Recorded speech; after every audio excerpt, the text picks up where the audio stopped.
Hopefully my mic is working. It's been about 8 months since I last streamed. Rael in chat. Yeah, I'm planning to put something out there once I finish it. Today is kind of like a proof of concept type stream, so I don't have a lot of experience kind of putting mods out into the public, but it is pretty easy to do what I did if you have a little bit of knowledge, and I might ask some people on how I could put this out there. So I'll get started here in a couple of minutes. Hopefully some people will join, and then we'll get started. So hang tight for just a few.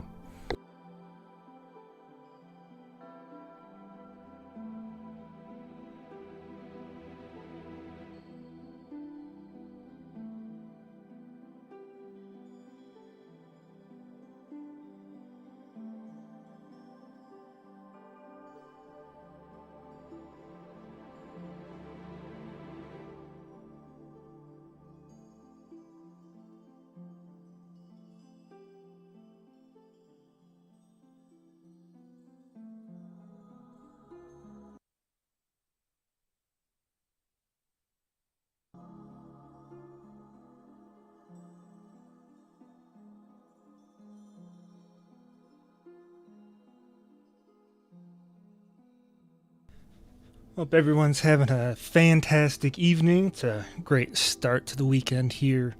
Last weekend of September already. It's gone by quickly. Too quickly, if you ask me.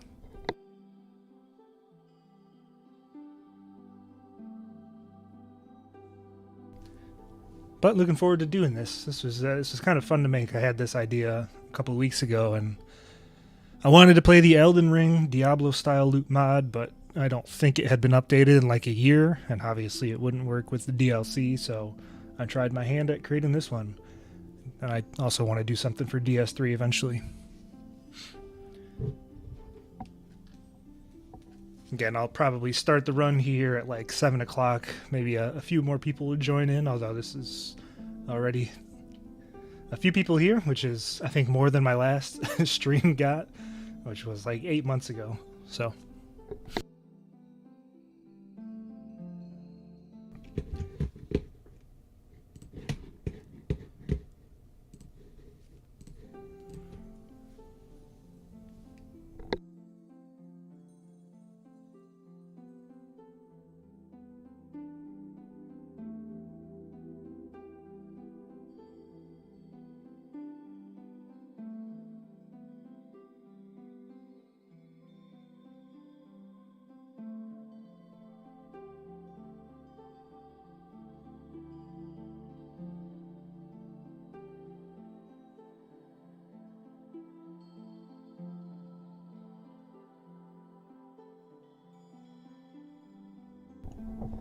alright, I think it's high time we get started here.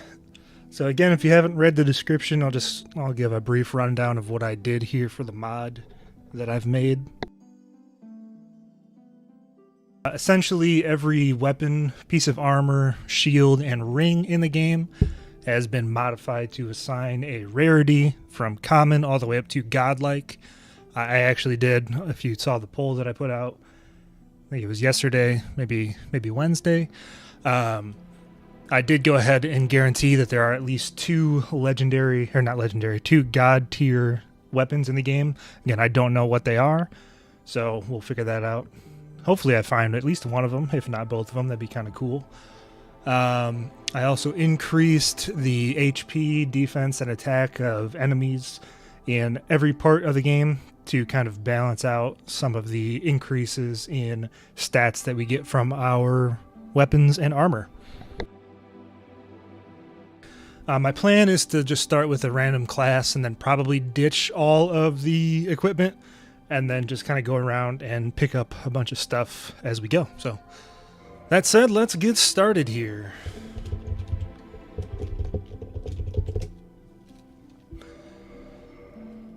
I think this is, yeah, I planned on doing a Logan run at some point, so I put the character initialization to start as Big Hat Logan. But I kind of scrapped that idea after a while. Let's see. Again, I'm probably going to ditch stuff, so let's just go ahead with the warrior. And for the gift, let's go Black Fire Bomb. I don't want to use the master key. Let's go through all the game. Just be a random class and go the old cleric hairstyle here. Alright, let's get to it.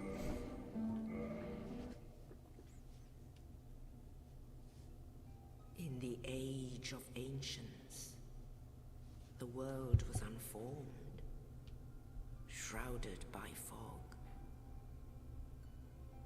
A land of grey crags, arch trees, and everlasting... Yeah, I'm planning on getting the tail cuts. All the dragon weapons are also randomized, so we are certainly going to go ahead and get the Drake Sword and all of the other ones if I can swing those. You see, I think there's a slight error in my display. Let me see if I can fix that. Nope, I guess it looks okay. So there you see on the screen, very briefly, it said Black Knight Helm Common. So I already have a couple of effects. I'm just going to drop all of these off. That must be... Not exactly sure why I have that aura, because I don't have any equipment on.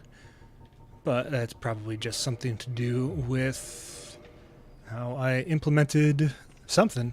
What that is, I have no idea. But I don't think it'll matter. I'm doing 21, so I might need to change something. Let's see if I do a hit with my... No, okay. So I must have changed my unarmed attacks to being a little stronger for some reason or another. I'll put this in the description, but there's some kinks that I'll probably have to work out on the fly. You know, you gotta go with the bowl cut. It's like the ugliest haircut in this entire game. It's hilarious. You know we're going Black Fire Bombs on this Asylum Demon. Hopefully we get a cool weapon effect on this Demon's Great Hammer. That would be nice.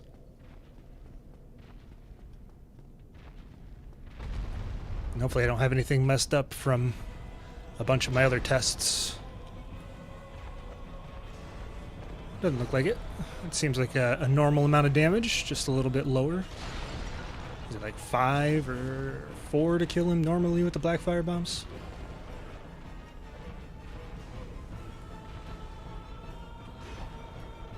Two more should do it.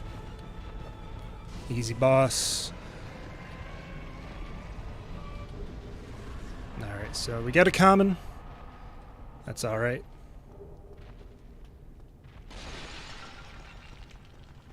I didn't get any souls from that. No, there they are. Just wondering if I maybe messed up. But I did not. Alright.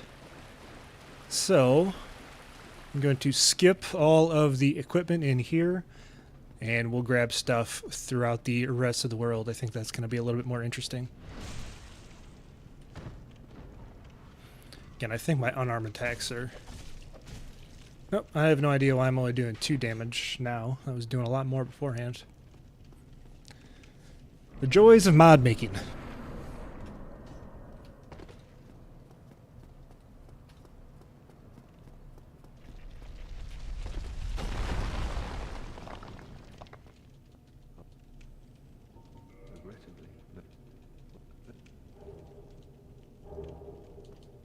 All right. Let's see. I'm trying to think of what weapons are available in Firelink Shrine. Definitely got the Morning Star and the Talisman, as well as the Zweihander. Hopefully one of those is going to be nifty. Oh, come on, I didn't hit him.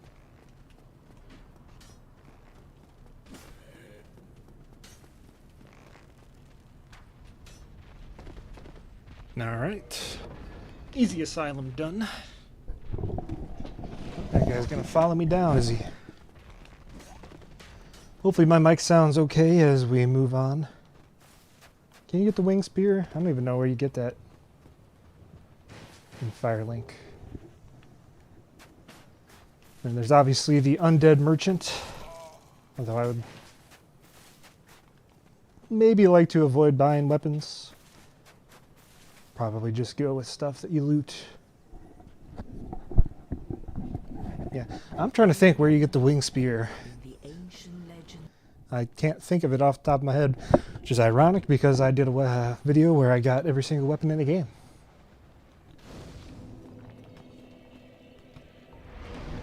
Alright, let's get some strength because I know there's going to be some heavy weapons that we want to use.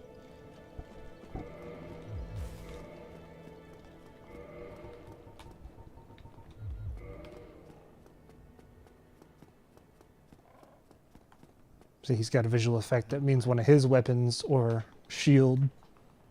Hello there. Oh yeah, that's right, that's right. But I'm here. Oh, very well.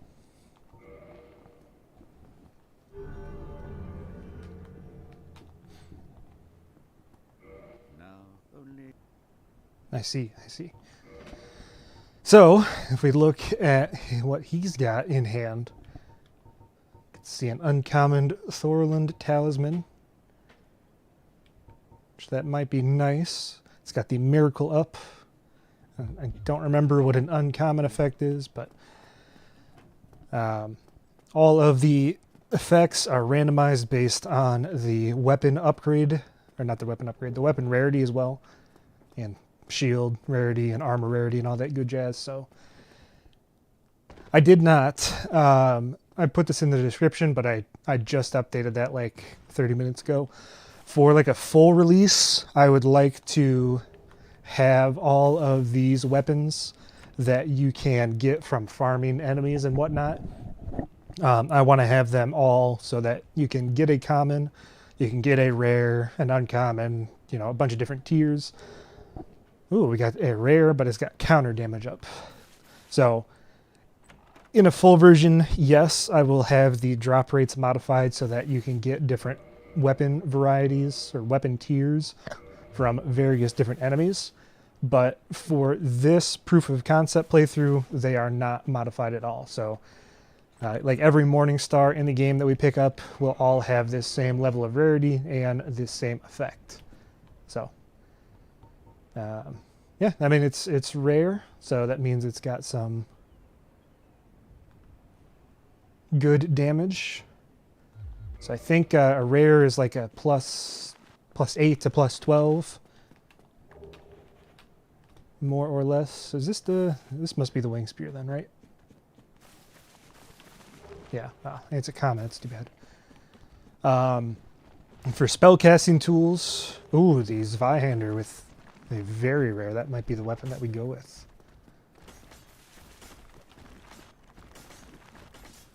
It's a pretty good drop. But heck, even a Morning Star is not too bad. We might use both of these. And there's something over here. I lost my train of thought. Yeah, spellcasting tools. I have diminished their effects a little bit for this playthrough. We'll have to see how well they're balanced. So like a rare spellcasting tool is kind of equivalent to a normal one, just because obviously spells and pyromancies in this game are very, very strong.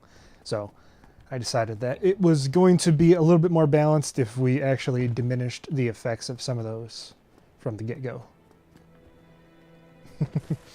What a bleeds Zweihander. Isn't that like a really, really bad combination? Like obviously like poison and, you know, bleed, it's pretty trash just because of how slow it is. Question is, do I want to use it? So this is the 4th tier. So there are 2 tiers that are higher than this.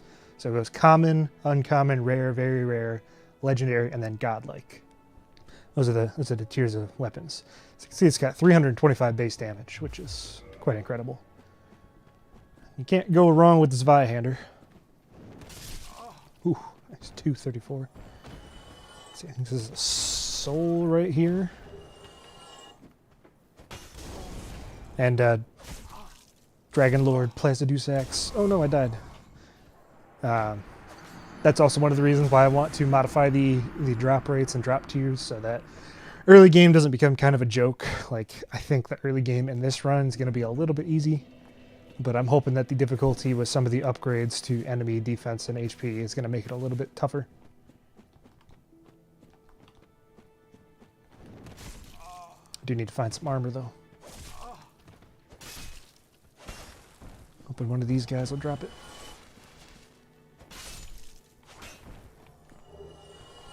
Common short sword.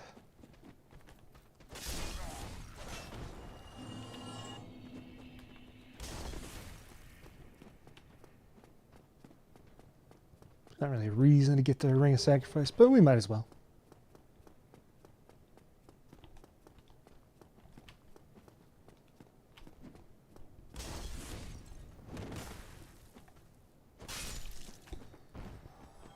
All right, let's go to Undead Burg.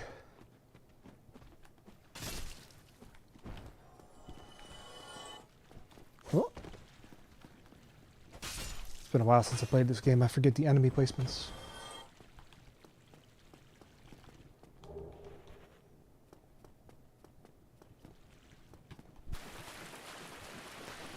I also thought about randomizing the difficulty of bosses, but I decided against that for the purposes of this. Maybe it's something I can add as an option in the final mod release. You can roll a rare boss, and they can have like double HP or something like that. That'd be kind of funny. You could, you know, I have this as a Diablo style loot mod, but I've never actually played Diablo, so I don't know how like armor and weapon drops work in that game. So for the moment I have it all just kept the same, like all the enemies will drop their regular stuff just at a variety of different rarities. But it's certainly something that I could do where I could have different enemies drop different weapons than they normally would. I'm not really sure what the best option would be. Man, I gotta stop taking so much damage. I need to find some armor. But yeah, you know, I think it's something I could definitely do as an option. Should be fairly simple, I think, to do with how I implemented this.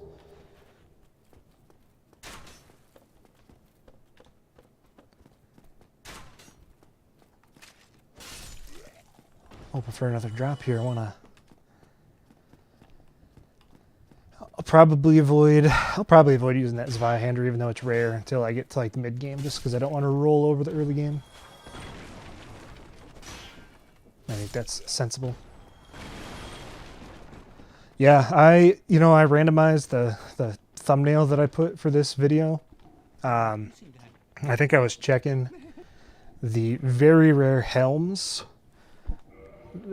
Especially the iron helm, it like provided stupid amounts of poise and defense.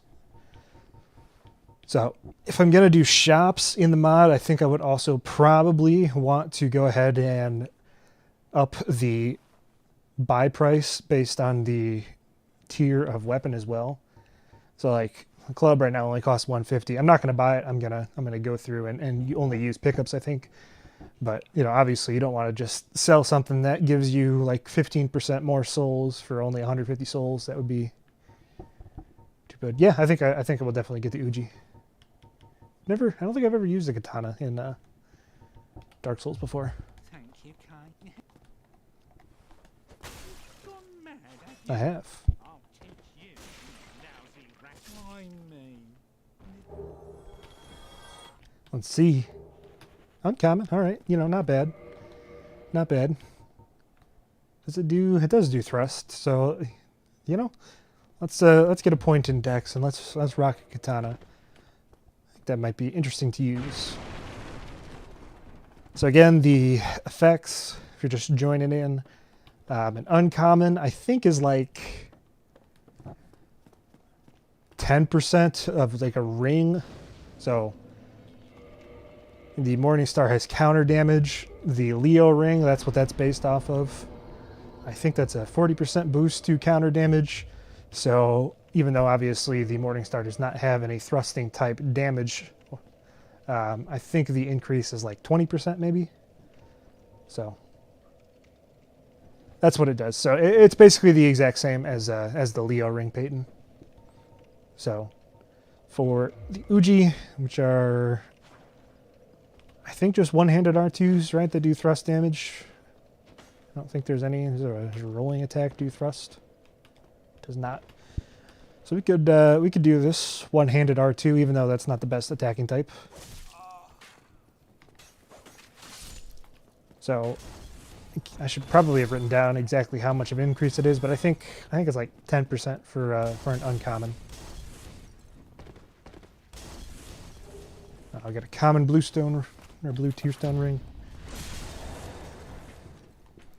Hopefully I get the Black Knight sword. That'd be kind of fun.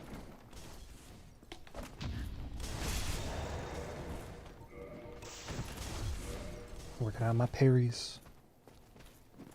Come on. Oh, that was easy enough. Well, he got the shield. Shield's not bad, but I think I can't wield that. No, I need one more point of strength.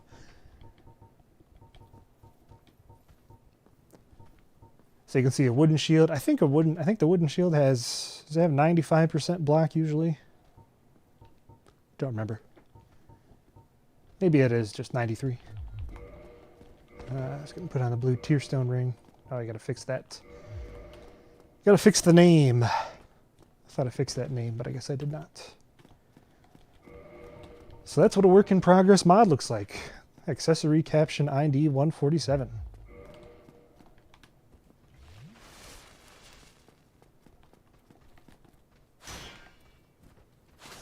Oh, come on.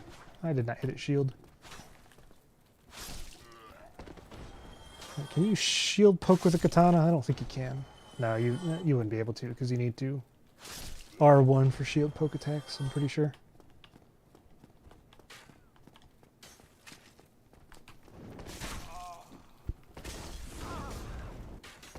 No, we are on blue tearstone ring though.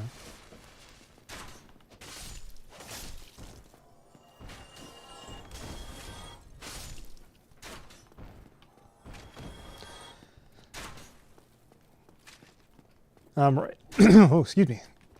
Rael, it's actually, so counter damage is really odd in Dark Souls 1. There's like certain frames that enemies have after they attack where you do more damage, but only with thrust type attacks. So anything that pokes, like the one-handed R2 on the Uchi, that's a thrust type attack. So if you catch an enemy in that attack animation and you hit them with a thrust type attack, you'll do extra damage. There you can see we did 171. I think we were doing like 123 to most of the undead hollows in the area. And on top of that, with the effect that we have, counter damage is already in the game just by default. So even if you don't have the Leo ring or a weapon with counter damage like I have with the Uji right here, I don't need a Titan now that I think about it. You still get an extra 20% damage on counter hits with thrust type attacks. So it's pretty good. So I think you get like 68% extra damage on counter hits with a Leo ring by default. I never kill Ornstein last because I find Super Ornstein to be a little bit trickier than Super Smough. It is. It's very specific, and I don't even know. Like, I'm sure there's a number of frames that you have to get. Like there you see you do 528 damage. I think Taurus Demon has like 1,000 something by default.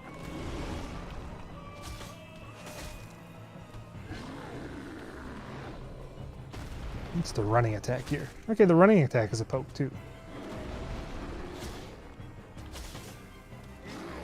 So I'll see if I can demonstrate here. So poke attack 130. It's going to be kind of difficult to get a counter hit against the Taurus Demon with no armor.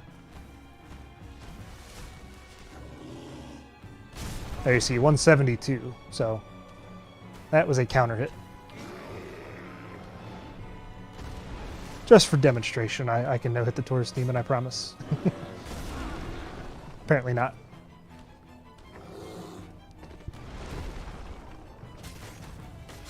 Oh, we even poise broken. Nice.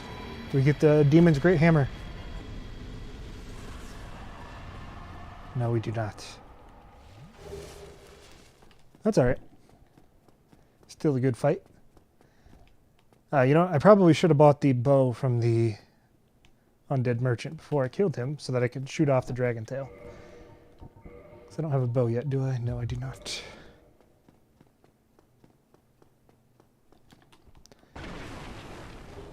The real question is, should we let Solaire live or see what his equipment gives us?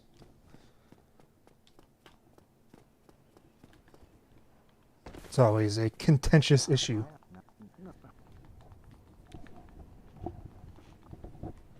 I think I'll let him live for now.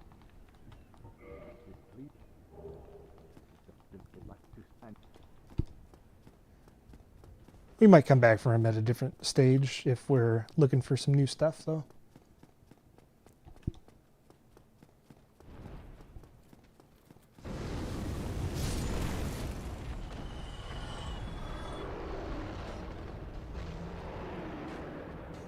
Oh, that's right, a crossbow. Can you free aim crossbows in DS1? I think you can, right? My only question is going to be whether or not there's enough bolts. Or maybe does Andre must sell some type of ammo. I have got to imagine.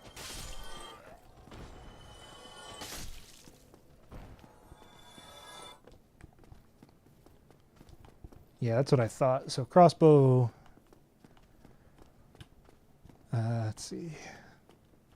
Go this way, right? Yeah. Me too, man. It's hard to believe, you know, if you talk to me like 2 years ago.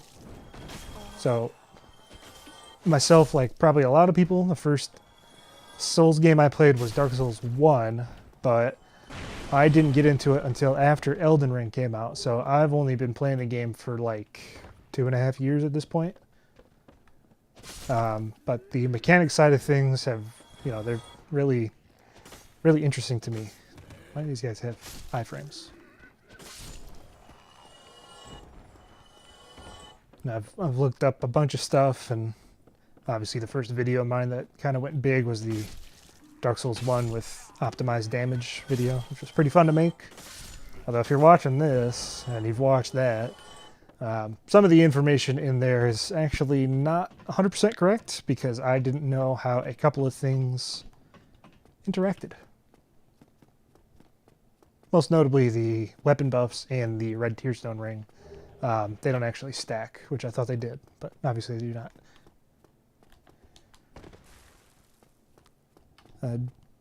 Gerbear. So basically, you know, there's a bunch of rings and different spells in the game. We get a firebomb. And what I did was I basically made a bunch of new special effects and applied them to every weapon and armor type in the game, as well as shields. And then I randomized the quality or the rarity of all of the weapons and armor. So, like what I'm using right now is an uncommon Uji-Katana. So basically, common is kind of like the default version of the weapon, and uncommon is kind of like a +3 to a +5 and has some light special effects. And then as you go up in rarity, there's a little bit more base damage and more powerful special effects, and kind of the same thing for armor. As you go up in rarity, we get more defense and more powerful special effects, although I've yet to find an armor piece on the ground.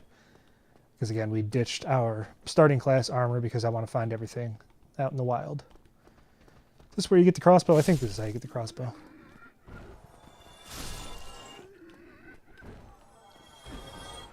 So basically, that's what it is. So it's still a work in progress. I would like to, at some point, release it out into the wild.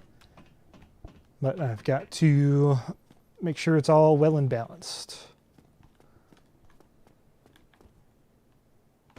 Which I'm sure in its current state is probably not. I didn't change the scaling. I know... Okay, so it's just common. I thought about it, but I did not change the scaling. So basically, you know, obviously as you upgrade a weapon, the scaling benefits are increased as well. But I decided that given the amount of extra special effects that we're going to get on some of these weapons, I thought that was probably going to make it a little bit too powerful. Although, again, that's kind of the point of this stream, is to kind of see what the balance is like. So a legendary class weapon has 2.5 times its base damage, which is basically equivalent to a plus 15. And then a god tier weapon has, I think it's 3 times the base damage, so it's kind of similar to almost like what a plus 18 or a plus 19 weapon would be. So again, I randomized it so that I was going to be able to find 2 of those in this run. I have no idea what they're going to be, so.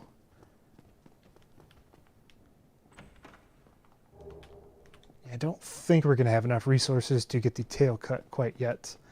Could always bait him to come down, but I'm really bad at fighting the Drake on the bridge. So. Me too, man. Did I get the binos? I did not. But I only have 16 bolts, which I don't think is going to be enough to get the tail cut. I could be wrong, but I'd be surprised if that's enough. I was going to go back through the Taurus Demon area. I just realized I unlocked the shortcut.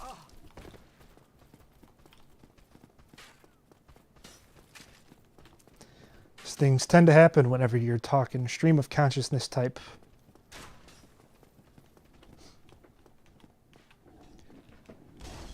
Alright. Let's go see. Hopefully the Claymore is really good. Again, I did pick up this Vihander, which is a very rare, but I'm going to hold off on using that until maybe Anor Londo, just because I don't want to roll over the early game too quickly.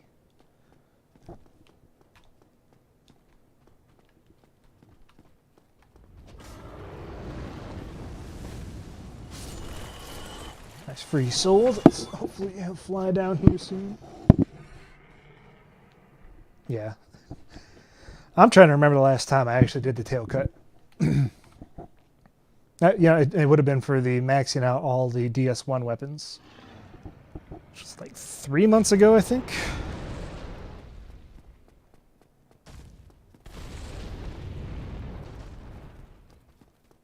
See, get the bonfire, get the bonfire. All right. Headhunter or Mage Blood, are those like Bloodborne effects by chance? I've only ever played Bloodborne once.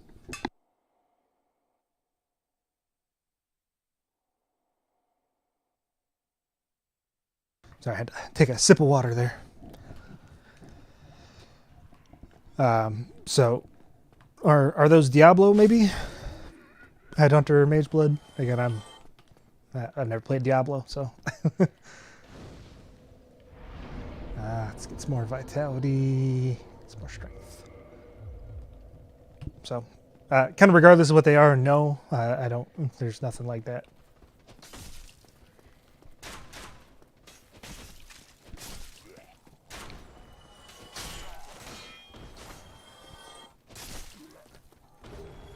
Ammo soldier. Ah, man, it's just a common. That's too bad. There you can see the difference in base damage between the Claymore and these Vihander. Quite significant, indeed.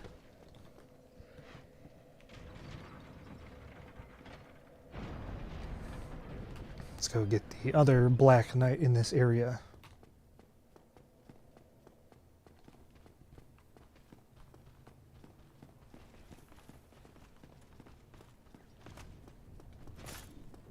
I am not very good at fighting the greatsword version of these guys. His ground sweep attack, this one right here, I find to be quite difficult sometimes to dodge. And if this random hollow wouldn't be in my way, I could have gotten the kill. That's alright.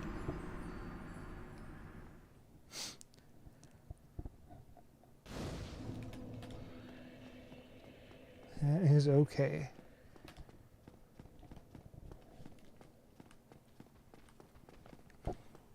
And my other idea was to make the weapons... Man, got such a wide swing on that. Still have tiers, but be able to upgrade them as well. Yeah, I don't even know how to do the boar parry, I'm going to be honest. What is this guy's deal?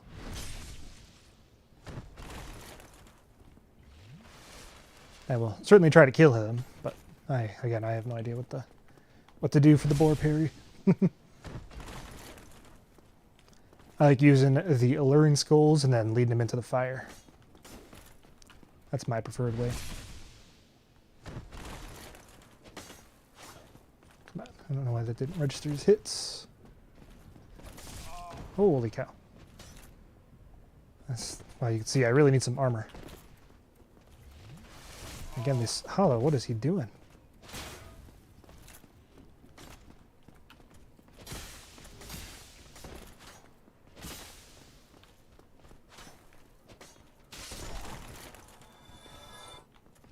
Oh, I'm dead. Oh, I lived.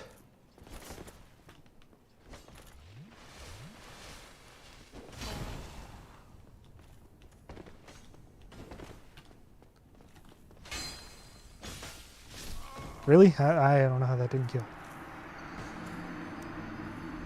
Man, this is embarrassing. Dying to random enemies in the early game. So I gotta go ahead and kill this hollow before he follows me up the stairs again. There we go.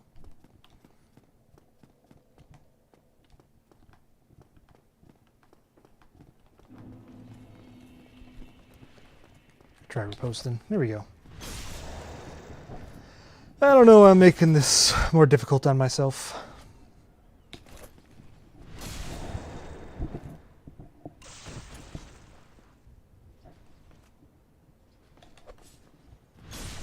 It's gotta hurt, man.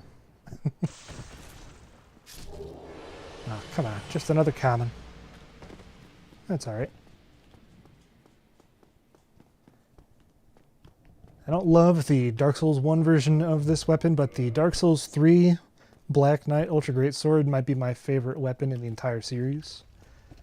The weapon skill it has, the strong attack, oh, it's so good. Especially against the Demon Prince. It's an amazing attack to use. Come on. Guess I could post it. Well, it wasn't the parry, but we got the butt stab.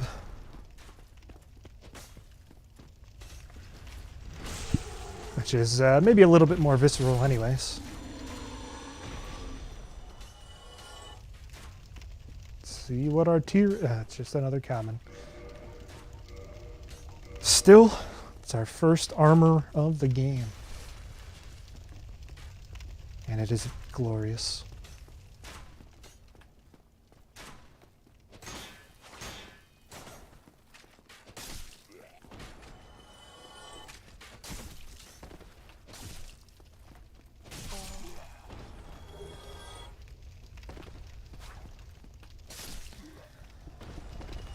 All right, that's closed off.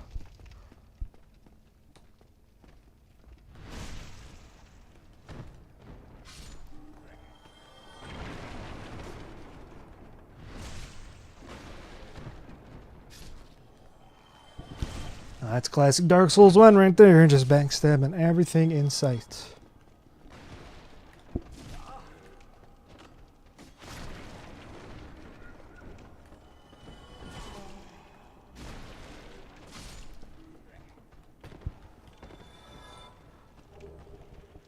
Should go do the should probably let the Loftrek questline finish so I can get his armor. Because you never know how good that set will be.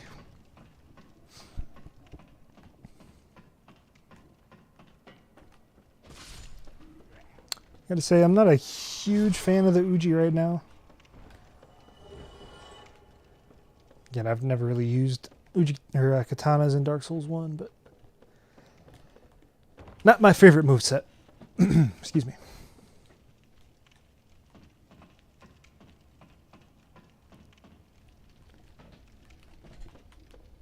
All right.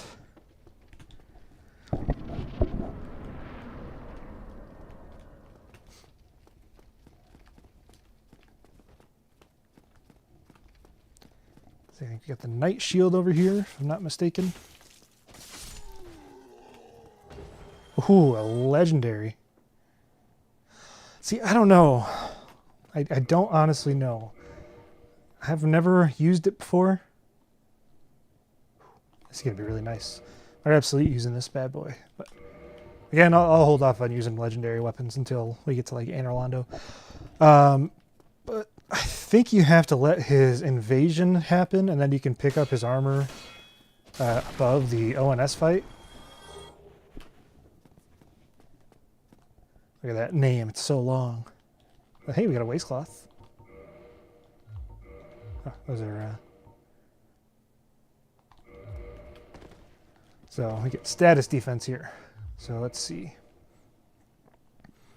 Magic, Flame, and Lightning, it's 34. This has 18 by default. So yeah, that's a pretty big jump all the way up to 52. But getting back to his armor, I think you have to let his invasion questline pay out. Or not pay out, but finish. And then you have to loot his corpse from above the ONS fight. Because believe me you, I tend to kill off track. Like right away for the Ring of Favor and Protection.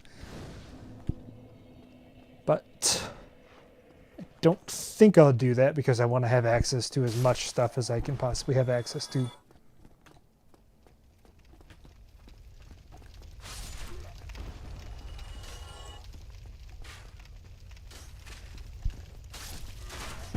Nice, nice.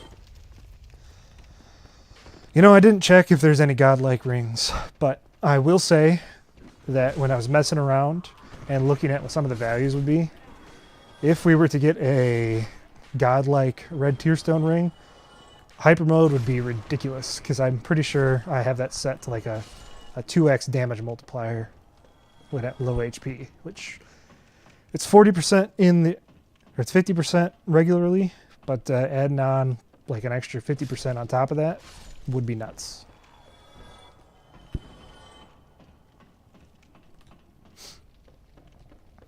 But I'm hoping I get like a legendary equip load armor piece or something like that. So I can rock like full Havels and still be in light load. That'd be kind of funny.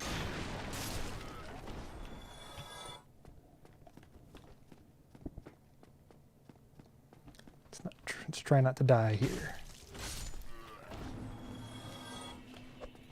I suck at parrying the Baldur Knights. Should run past this guy.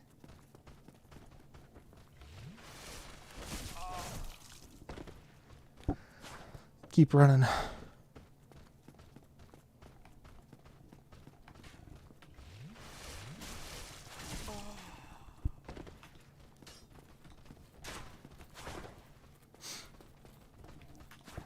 Let's go bonfire mode.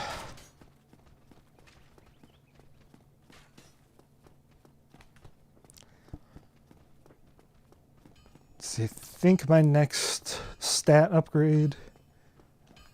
You know, I think I'm gonna go fight the Moonlight Butterfly for two reasons.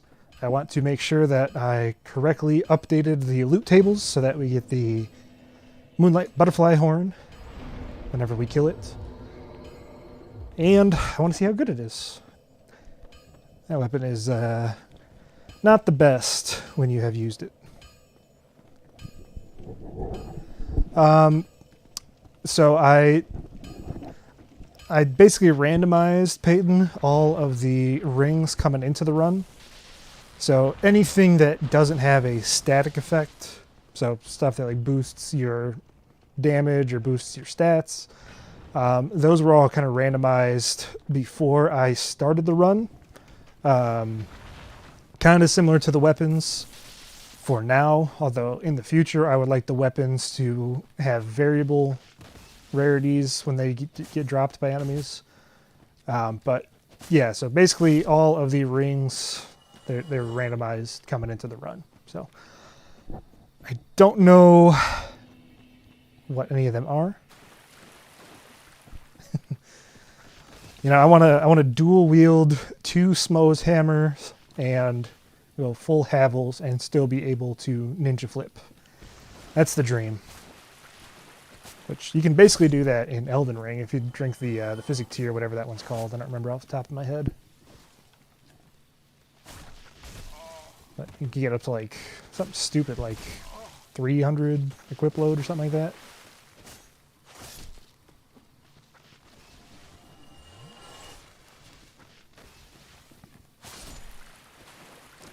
You can see these guys are quite a bit tougher. I mean, I know Slash is not the best type of damage against them, but I think the Darkroot Garden is actually a mid-game type area based on some of the defenses that are in it.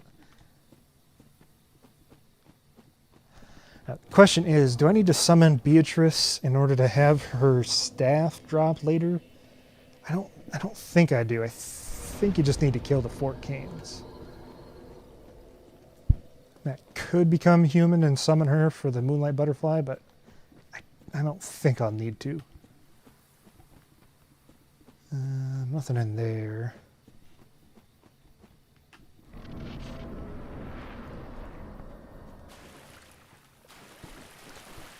I think this is how you get the wolf ring, right?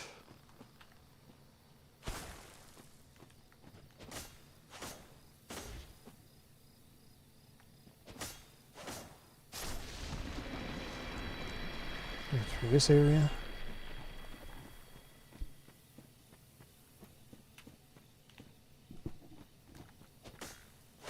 These funny little guys. 2 hits ain't bad. Huh, they drop green blossoms. I never knew. I can see the trees moving. Look at that bad boy.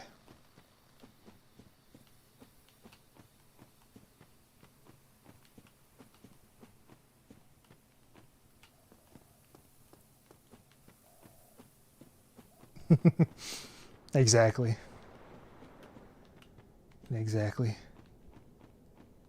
Okay.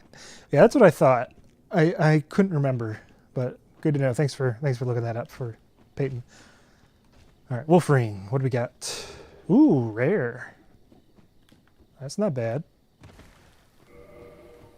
So, right now we have 19 poise. Excuse me, I was trying to look at my armor and stuff here. How rude.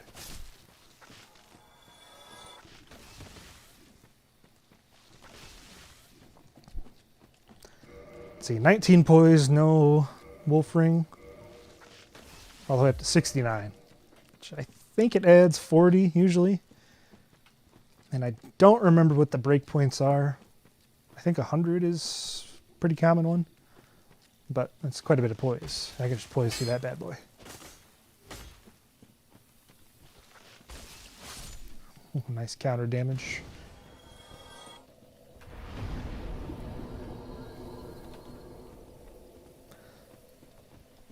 Let's go to the Moonlight Butterfly. Oh, you know what? The Partisan is down here too. Let's pick up that too.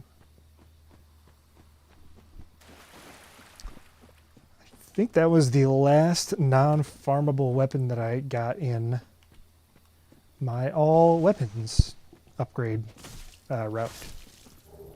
Just a common. So I had no idea that it was even back here.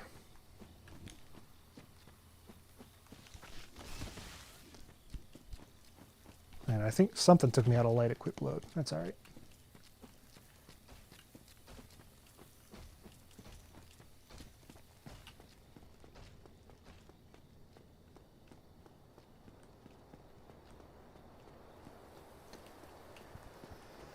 Alright, another boss. Here we go.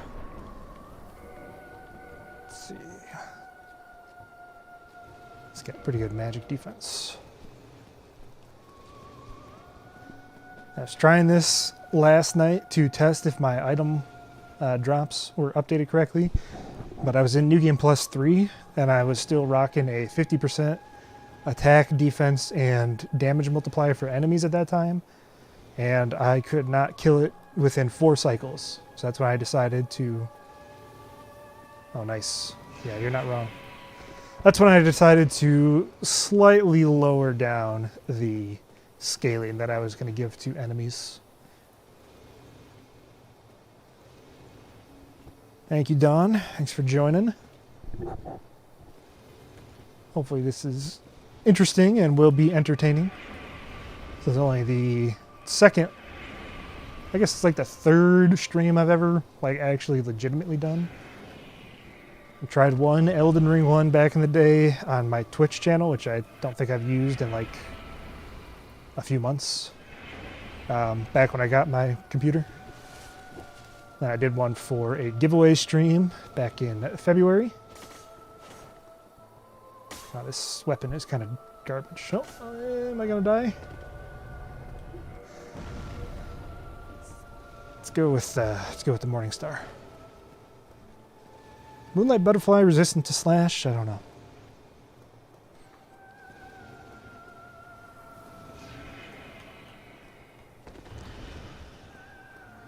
Maybe I just gave it too much HP and defense.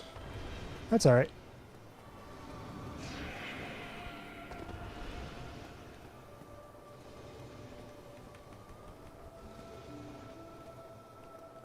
Come on.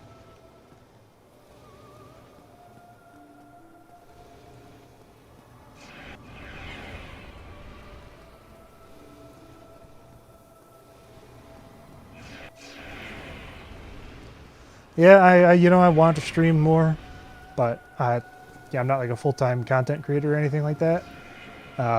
So I don't usually have the time or energy most days.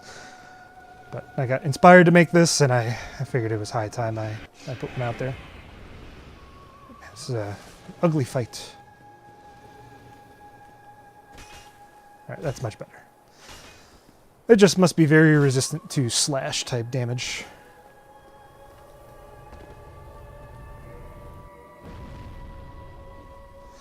Yeah, what I would probably do for like the full version of this is I would probably make it so that every enemy, maybe not you're guaranteed to drop, but it would be quite a bit higher. It's like a lot of weapons, like pretty common weapons, drop it like, I don't know, 20%, 30%. So I would probably make it so that weapons drop at least 50% of the time. But I'm not sure. Not quite sure. I also do want to make it so that the godlike tier weapons only have like a 1 out of 1,000 chance of dropping or something like that. Again, I have no idea like what the comparison would be in Diablo, like how rare the rarest weapons are. But I do recall that when I was watching somebody do this type of video for Elden Ring, that they were getting super high powered gear, like maybe a little bit too easily. So I think I want to make it a little bit less common. Maybe I could have got it. I'm not sure. Well, I got throwing knives. Oh, come on. I was out of range of that. Yeah, that's probably fair. Well, that stinks. And it's entirely my own fault because I was definitely trying to switch equipment while I was in the fight, which is something I honestly should not have been doing. Let's go back in there. Is that my third death, I think? You say bad luck. I think that was just, I was getting greedy. Trying to equip my throwing knives in the middle of a fight. Oh yeah, I got the Elite Knight set here too. Good old Lemon. Lemon of the backlogs. Put his armor on. Should be a good, helpful...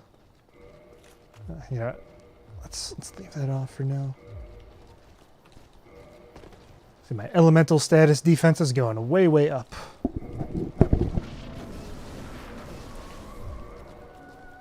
That was my default. I don't want to wear that. That's right.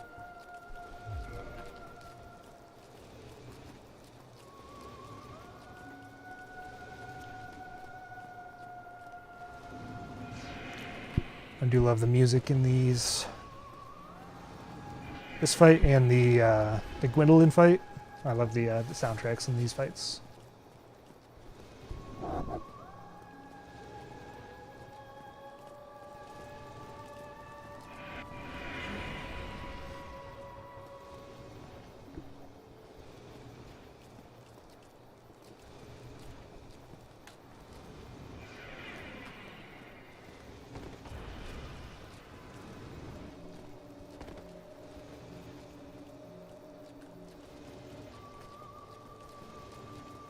Come on.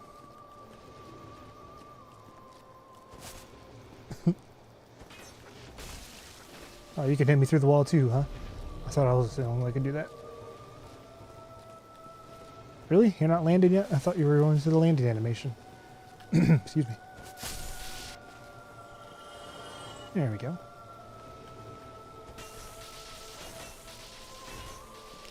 Yeah, it should be a 2 cycle pretty easily, I think.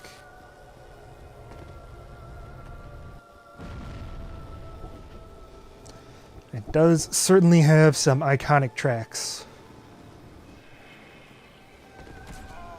Yeah, I have no idea how to dodge that attack because I never see it. Yeah, there are some very good ones. My favorite is still Slave Knight Gale, though. The transition between Phase 1 and Phase 2 is just incredible. Choir comes in and everything like that. Oh, it's so good. Okay, I guess you must just sprint through that. Hello, I am Cross. How are you? Hopefully you are doing well. Thanks for coming into the stream. We're on our 3rd boss, right? Yeah. Took down Asylum Demon and the Taurus Demon. Now trying to get our first boss weapon of the run. And the Moonlight Butterfly horn. Which, if I did everything correctly, should drop right now. Hey, it did. Too bad it's common.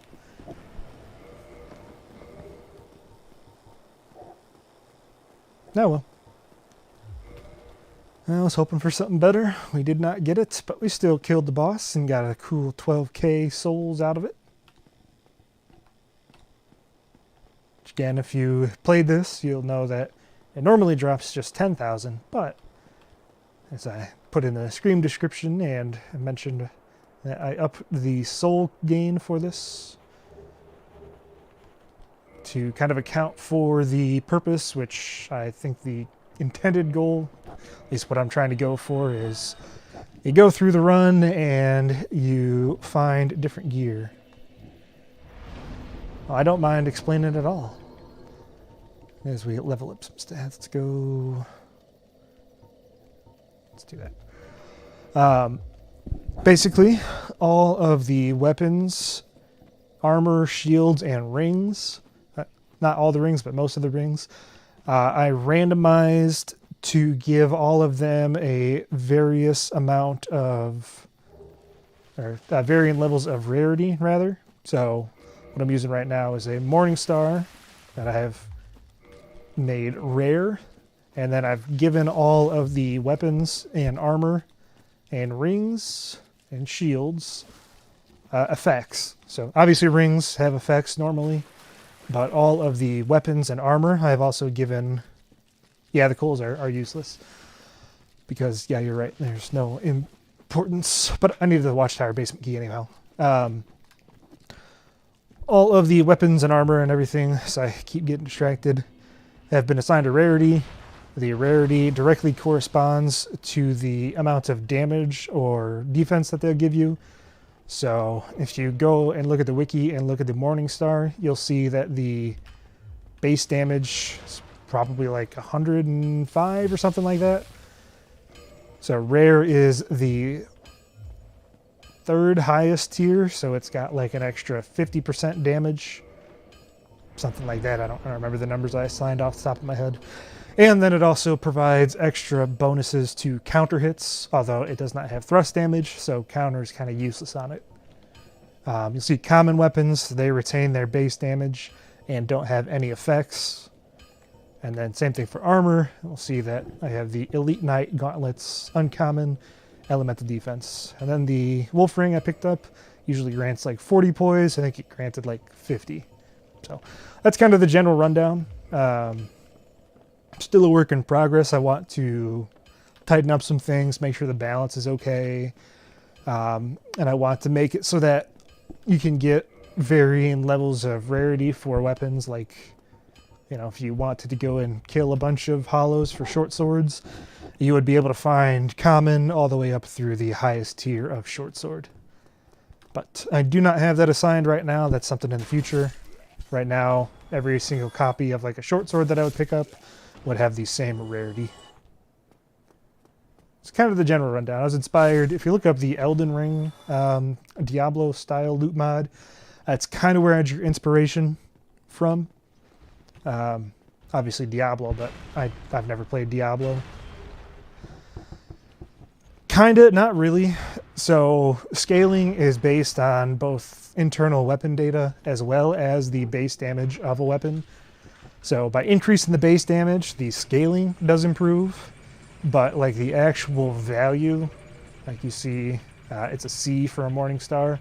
If I were to pick up a common Morningstar and a legendary Morningstar, the actual scaling value that is shown on screen, that C, wouldn't change, but you would get more damage out of it because the base damage is higher.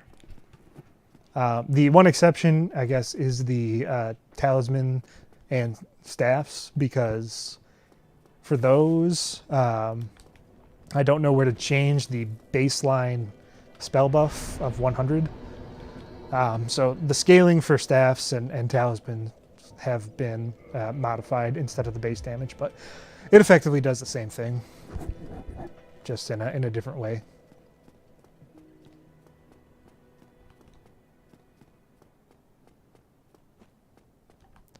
All right, let's go and get ourselves some gargoyles. Gotta take a sip of water.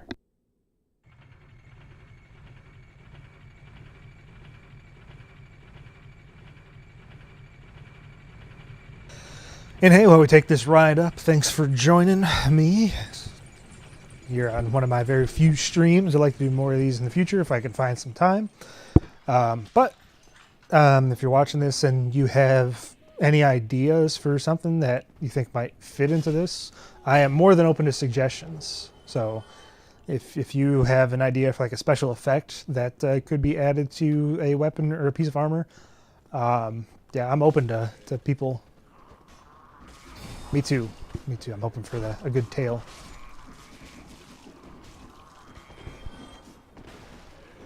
Yeah, that's kind of the intent with what I'm going for. I thought about doing it where you could upgrade weapons, but what I would anticipate would happen is that if someone was doing this, they would just find like a high tier weapon from the get-go and just use that all the way through. Which, I mean, that's how a lot of people play the game anyway, but I think it's a little bit more interesting, kind of like a randomizer is, where each run should feel unique, is kind of the vibe I want to push out with this. Don't get me wrong, I like playing through Dark Souls and picking a weapon and using that for the whole run, but there's so many of them that I've never used, so I figured this is a good way to go about doing that. Honestly, you know, I couldn't even tell you what Pinwheel's soundtrack sounds like. I've got no idea. Yeah, like my last Dark Souls 3 run that I did, the one where I did all my weapon upgrading, I forced myself in New Game Plus to do something a little bit different. Because what I tend to do is I get the Lothric Knight Greatsword or the Black Knight Ultra Greatsword and just use that for the whole run because it's amazing and fun. But it does sometimes get a little samey.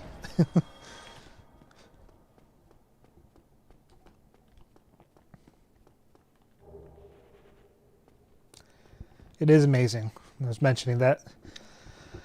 At L2, the weapon skill, into R2 in Dark Souls 3, oh, it is so good. Look at that. Was it Stamp Uppercut or something like that? Or whatever it's called. I can't remember. We don't need to free Lothric. He'll come back down. Get a humanity here.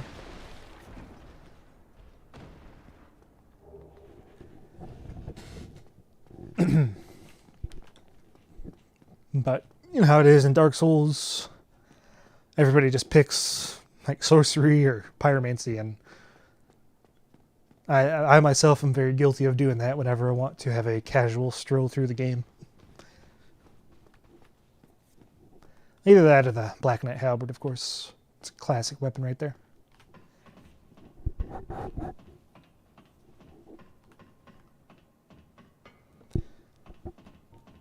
Speaking of soundtracks, the Gargoyles, it's pretty good too. It's a solid soundtrack here.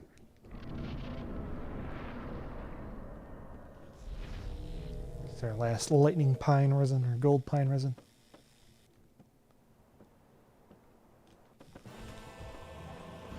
First, I would have to actually get the the Channeler's Trident. It's a 1% drop rate. Ooh, we get a red Tearstone ring type one. That's not bad.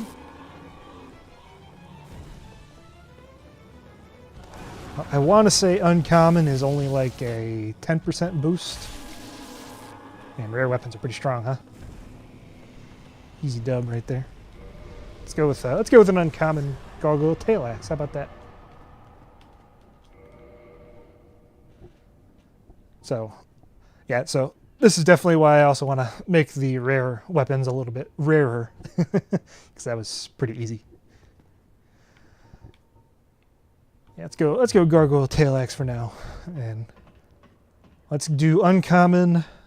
I'll put a self limit on myself for this run for the moment, where uncommon weapons will have to get me through Quelaag, and then I can only start using rare in Anor Londo, and then after Anor Londo, I think we can open it up a little bit.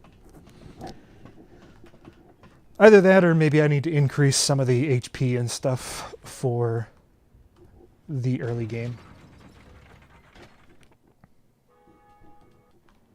Because I think a rare weapon is like a plus 10, so if you were to use a plus 10 against Gargoyles, I think it would kind of go the same way. It's a homeward bone out of this bad boy.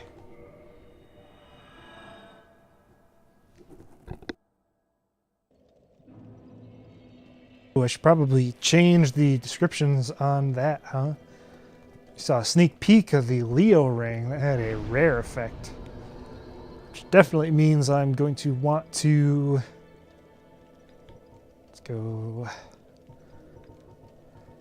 Let's take a shot in the dark, and maybe Ornstein's weapon is going to be pretty good, so let's go with a faith build as well.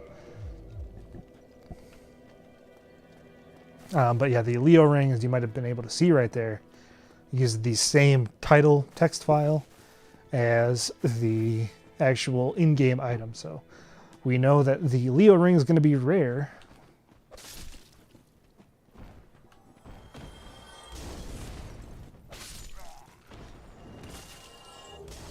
Oh, look at that. Hello, longsword. Oh. That is one of 2 weapons in the game that we have assigned a godlike rarity to. And it has counter damage applied as its special effect. How about that? Does a longsword do counter damage is the question. Indeed it does. Oh yeah, those it's gonna be the one-handed R2s. But, ooh, that's gonna be sweet. Again, I'm going to hold off on using this for now until we get a little bit later. But that is our endgame weapon for sure. A godlike longsword. Very, very nice. I do love me a longsword.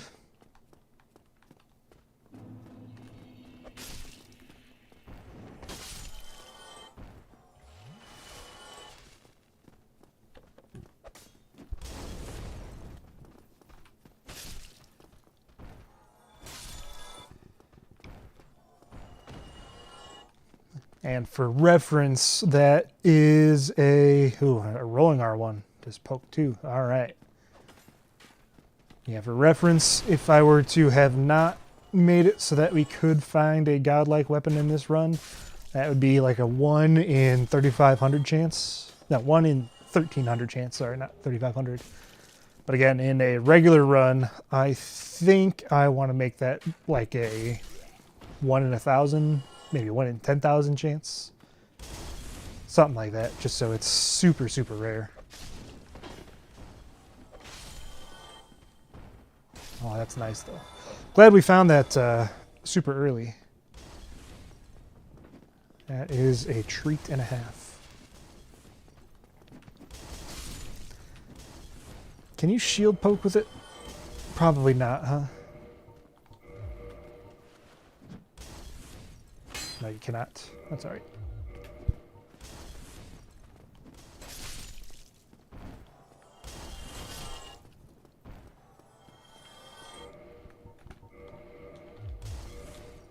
You know, I don't know why they changed the verbiage. Why was it thrust for so long and then they finally changed it in Elden Ring to pierce? Who knows? Little FromSoft right there for you.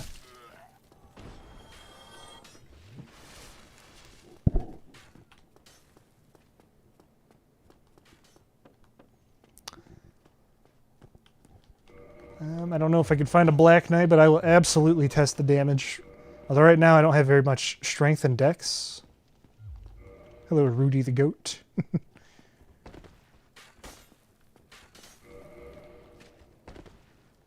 It does. The rolling R1, rolling two-handed R1 does do thrust damage. That's very nice. I'll see how good it does, but again, I don't have a lot of strength or dex right now, so the damage isn't going to be tremendous. I mean, I probably shouldn't say that considering a common short sword is like 100 damage and the godlike longsword is like 350. Yes, armor does have stat increases. I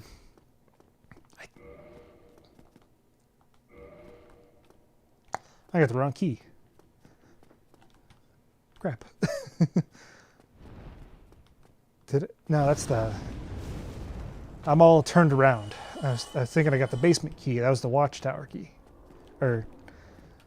I got the wrong key. That's the long and the short of it. But yeah, armor does have some increases. I think common tier armor... I want to say it is slightly weaker than regular armor. Either that or it is equal to regular armor. And then legendary is equal to kind of like plus 10. I think it's slightly weaker than a plus 10. But it's roughly there. And then godlike would be like a plus 12-ish.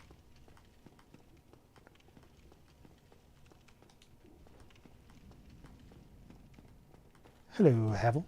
Ooh, look at his shield. Beautiful, isn't it? Should probably take the visual effect off on that. So for shields, they have the possible effect of kind of like having the magic shield effect on by default. That's one of their effects. So I don't... It looks like his shield has it, Obviously, you can't get Havel's set right now.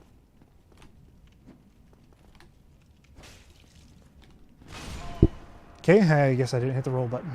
That's alright, I didn't really want to come down here anyways. It would be nice to have his ring, but I don't think it's necessary right now. Alright, what do I need to go get? I need to go back to the Undead Parish. Right?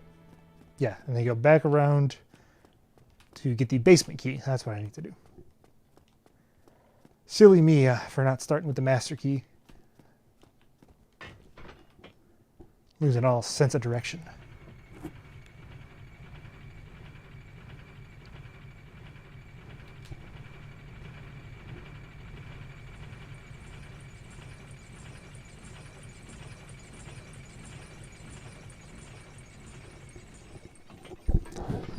He is, and I won't disagree with you. I find his...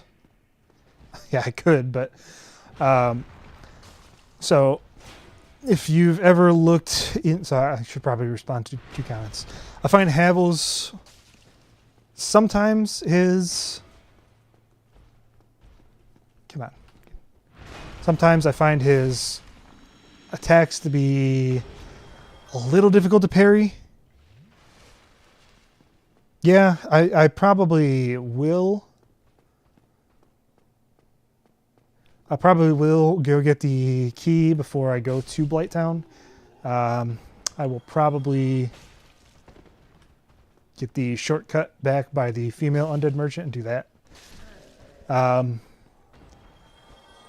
But Stray Demon, yeah, if you've never looked into how defense kind of scales in the game, and I didn't know this for quite a while myself, so... but basically every enemy has like a default defense. So like the Stray Demon might have, I don't know, 150 defense or something like that. But it is multiplied by a factor based on how late in the game the area is. So I think his defenses are multiplied by like 4, close to 4, instead of close to like 2.7. So the late game areas, in theory, should be quite a bit more difficult than the early game areas. Though it's not like I haven't died a couple of times yet. But yes, I think I will get the iron key, rusted iron key, on my way back up through by the depths area.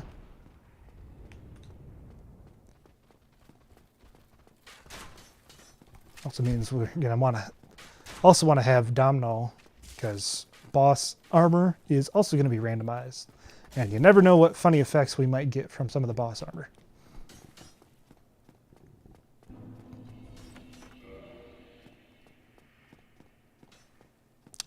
Yeah, it is kind of interesting.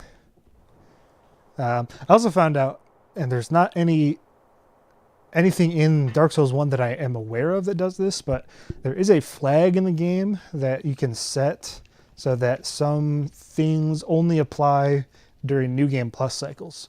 So like I could, in theory, make a whole new set of like rings or weapons or something that only scale or are only available in New Game Plus, which would be kind of interesting.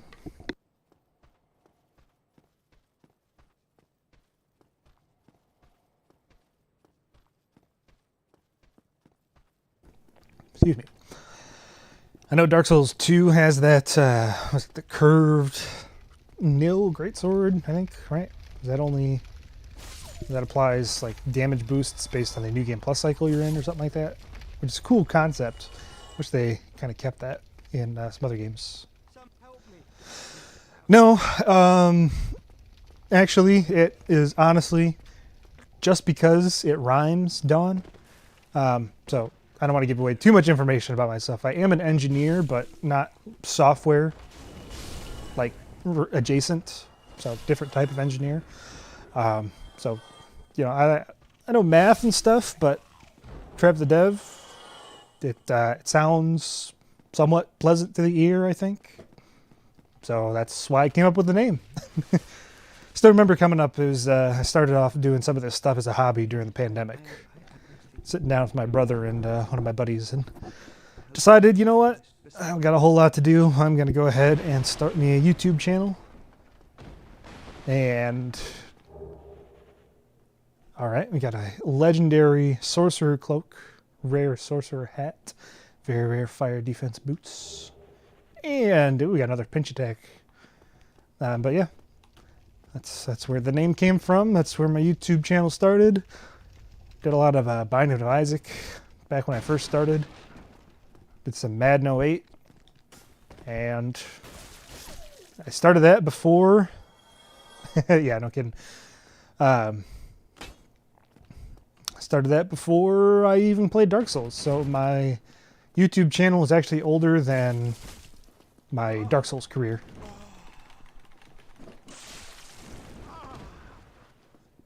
Which I guess isn't entirely true, because I did try Dark Souls 3 back a couple years after it came out, after I got bored with Skyrim, but I never made it past the what is the first area of the game called? The High Wall.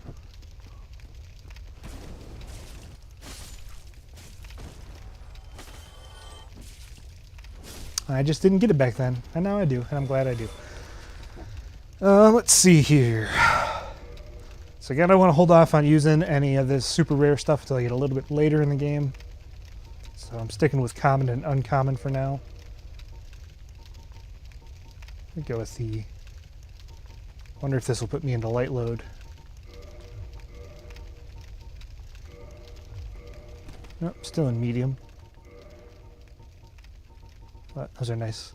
You can see, yeah, like very rare armor. You know, Elite Knight leggings are pretty good by default, but I have it set so that armor is going to be really, really strong when you get high level loot because of the aforementioned increases to enemy damage. That's kind of the idea behind it anyways. I don't know why these are separated, but the exact same thing. Yeah, I'm going to hold off until after Quelaag to start using rare items, and then after ONS I'll probably go and just kind of use whatever I want. Because I don't want this to take too long, you know.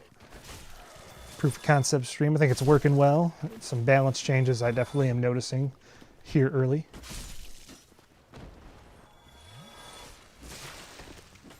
Yeah, you know, I kind of share the same sentiment about Elden Ring. Kind of what my thoughts on the overall oeuvre of the FromSoft games is. I think Elden Ring is the best one in some respects. Dark Souls 3 is my favorite game, maybe of all time.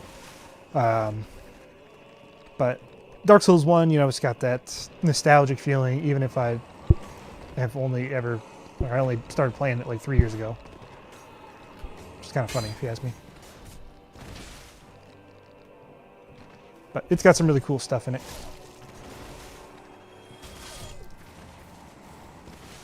Yeah, this poise in this fight, I think, made somewhat of a difference.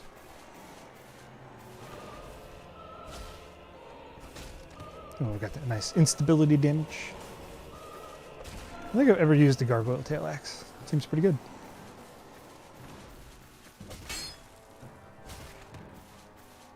Speaking of Elden Ring, I did want to try and mod a weapon into this. I wanted to try and mod some remembrance weapons into Dark Souls 1. I think that might be interesting.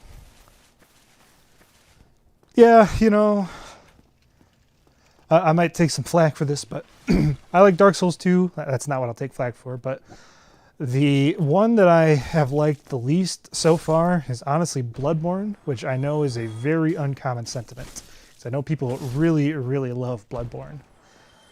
I didn't really jive on it, but again, I've only ever played it once. I definitely need to play it again. And I didn't play it with the DLC, so I think I probably missed out on a couple of things. Like, as I understand, a lot of the DLC, especially weapons and stuff in that game, are some of the best and most fun. But it just wasn't really my jam. And then I like Demon Souls quite a bit as well. Demon Souls is very, very fun. Let's see. You don't sell it. I don't have a bow yet, do I?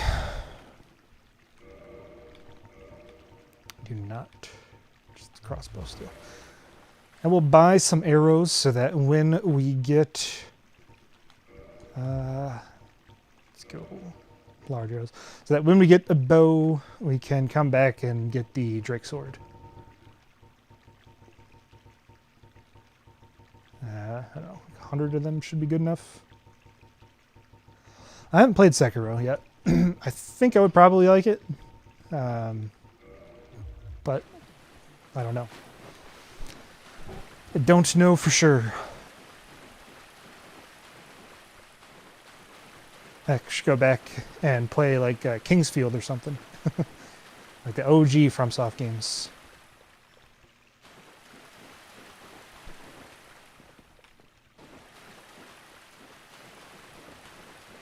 Okay, that's good to know. Trying to think where the other bows I can find. Like I know there's one in the Valley of the Drakes after you drain the water. One should drop from Gwendolyn. There's one in New Londo. I don't really know if I want to do that. I think I'll come back and get it after I get maybe the Dark Moon bow.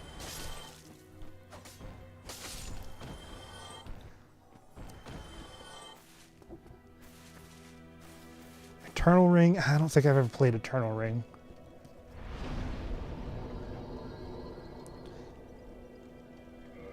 Yeah, I mean, don't get me wrong. I some of my favorite games are like, I don't know, are they old? I don't know. But the game I played so much growing up was the games were Crash Bandicoot. Those are like my favorite games all time. I can't remember if I've played any like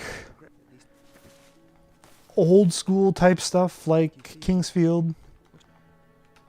You gonna sell me stuff? Oh no, I need 10 intelligence to get him to sell me stuff, don't I? Do I need these guys for anything, or should I just go ahead and get the Ivory Catalyst?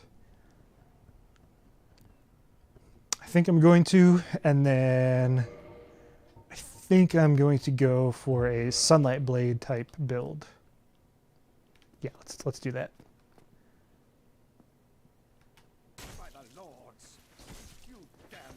Yeah, look at those beautiful blue shields. What the devil's wrong with you? I cannot grind you into dust.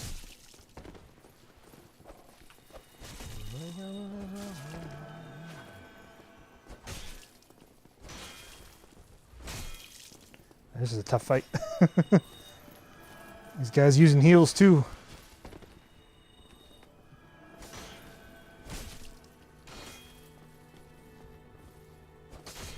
Oh, that's a good hit. Wow. Maybe strike type damage might work. Yeah. Well, they're going to be aggroed on me, so I got to come up with a good strategy here. See, I don't remember if this retains its bleed damage. I don't think it does.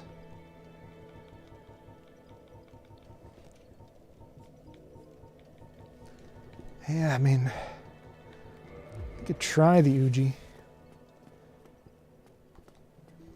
Never played Armored Core either. I thought about getting it back when 6 was coming out, but I obviously never did. I don't say obviously, but never did. Just didn't seem like my type of game, I don't think. Man, this is doing like nothing to these guys. Let's use my range as an advantage.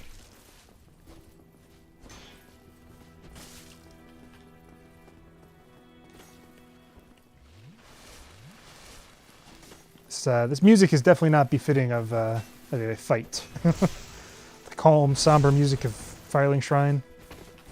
Here I am throwing hands with a bunch of clerics. Maybe it's just Petrus is like so much weaker than these other. Yeah, that must be it.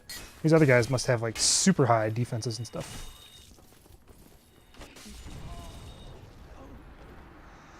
I want to. Don't get me wrong, but I don't want to spoil myself. You know, it's like eating $100 steak in one bite. I want to wait until the end game before I start using that stuff. By the gods.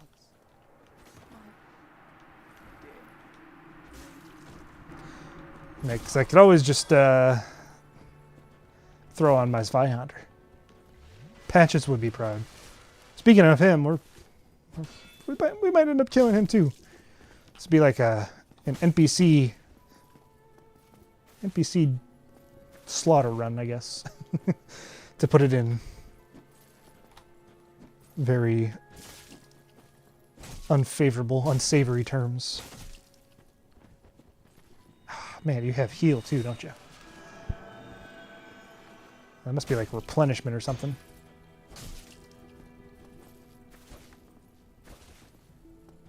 Come on, aggro the crestfallen warrior. Come on. You and your regen effect, buddy.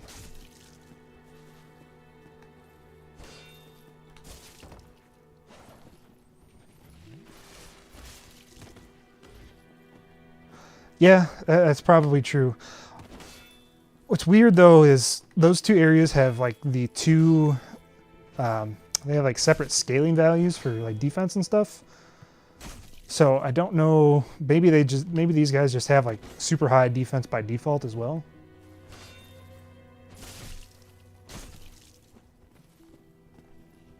Yeah, I could. You can get all the pinwheel masks from the drops though too, right? If I'm not mistaken. Plus, for whatever it's worth, I think I removed like the default stuff from like all those masks and stuff. So if we get like the Mask of the Mother or something, it's not guaranteed to have stamina regen. I'm pretty sure I did that. Could be wrong. Right. Let's go get ourselves an ivory talisman. Hopefully Rhea... Does she cast Wrath of the Gods, maybe? She must. I'm hoping we get a really strong talisman here. Maybe she just runs away.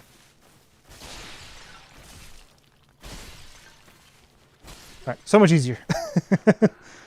Those clerics were really tough. Alright. It's a rare one. It's not too bad. And it's HP regen, so once I'm going to allow myself to use all this this rare equipment, we are going to be nigh unkillable with all our HP regen stuff.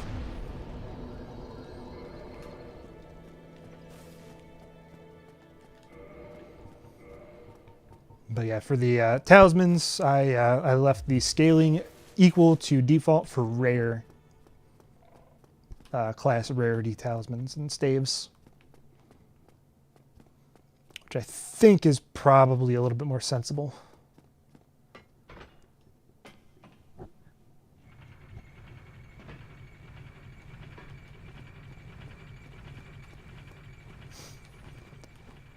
All right, go.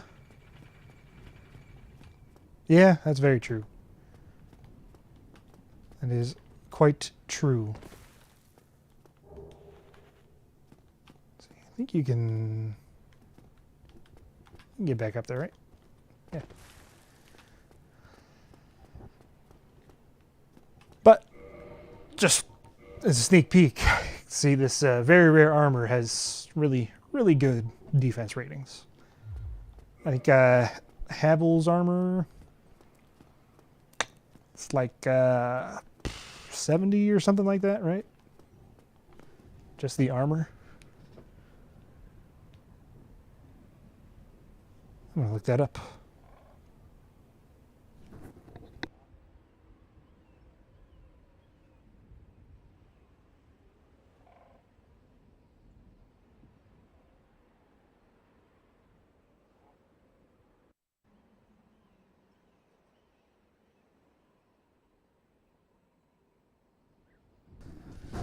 So on the wiki it says Havel's armor has 92 base defense. So I guess it's not crazy high. Still 59, and then all the other stuff. Like here you see a cloak with 50 defense and HP regen. That's going to be amazing to use. Egg indeed. I'm trying to think. Think there's any weapon trades from Snuggly? I don't think. I probably could. What I tend to do if I want Shiva's weapons is just get the Lord Vessel, enter the Covenant, and then go back down to Blighttown and just do it that way.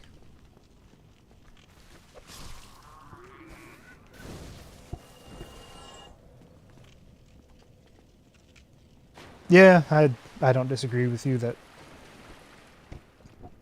I've never really looked at that stuff either. Most of the time, honestly, I'm just going through and either having no armor or putting on like Havel's armor or another really heavy set and just tanking my way through. Come on.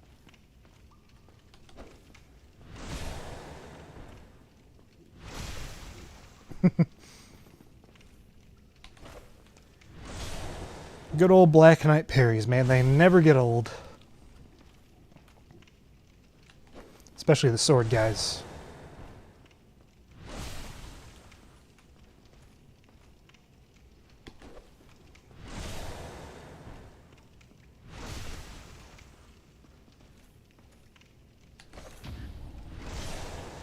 There's dead chunk. Yeah, let's get the doll. Let's go get ourselves the ring and then head down to Blighttown. Oh, we gotta face the Gaping Dragon, don't we? Forgot about that. But hey, that's gonna be our first tail cut, isn't it? Ooh, that's nice. Got excited about that. Especially the Dragon King Great Axe. Oof. Imagine if that is a legendary weapon, or like a godlike weapon. Considering that thing is like one of the 10 strongest weapons in the game. Ooh, that would be a treat.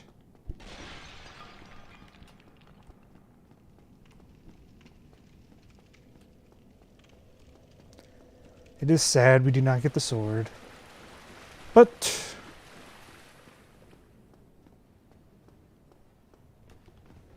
maybe we can get the sword here. Nope, we're gonna die because this Black Knight always kills me. Fantastic. And I didn't rest because I thought I could make it through. You know what? That is an excellent point that I definitely forgot about. For some reason, the Gargoyle tail axe just doesn't register in my mind as a tail cut weapon, even though it is. I don't know why I separated that in my brain.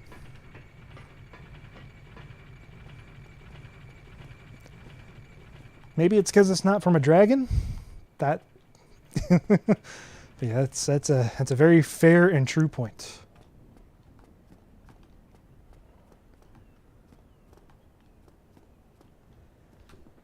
All right.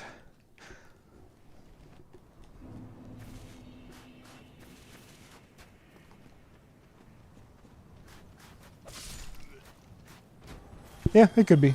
I mean, it's not like the tail axe is bad. In fact, I think it's pretty good, right? It gives you a pretty good... it gives you like a multiplier to your status defenses by default. Like I think it increases your like poison resist by 50%. 20% maybe.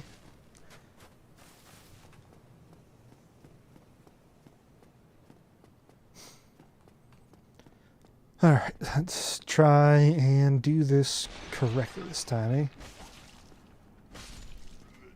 It'd be nice if we get some regular armor too.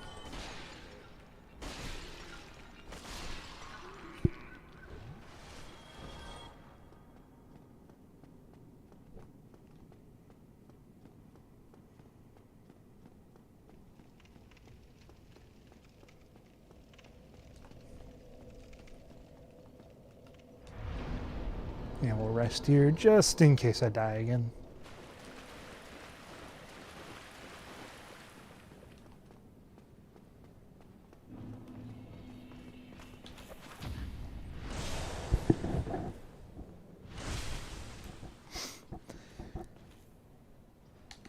Yeah, you know, I think they're cool though. Tail cut weapons. Kind of interesting, kind of nice if they brought them back. It's not something that I'm necessarily pining for, but it certainly is a unique way to acquire a weapon. And a very cool one at that.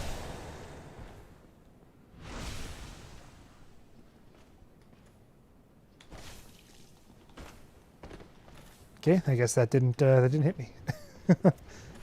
That's gonna hit. That's what happens when you break out of the parry loop.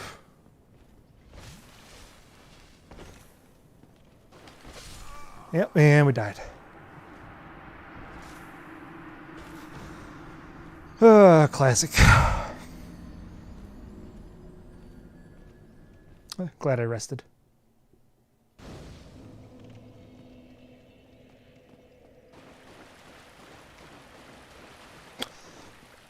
True, but it is a chimera, and I want to say it is like part dragon, is it not? No, I'm saying it would be nice if they brought them back. Not that they did. Yeah, it'd be nice if they did, but fortunately, it has not been in any other title other than Dark Souls 1. Yeah, Ian the Guard Dragon or something. What does Lemon call him? Or is that J.K. Leeds? I don't remember. Who does... That's J.K. Leeds, right? That came up with that? I should know. I've watched like all his videos. I won't play favorites, but I do enjoy his content quite a bit.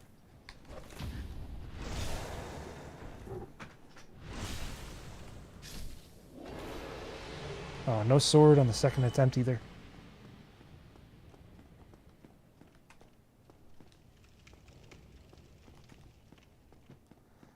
Get Oscar stuff though. Crest shield. Okay, it is JK, that's right. Absolutely crushed.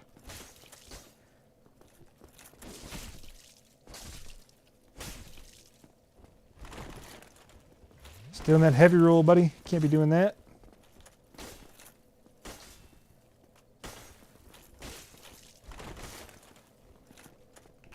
Oh, I'm doing an NPC fight locked.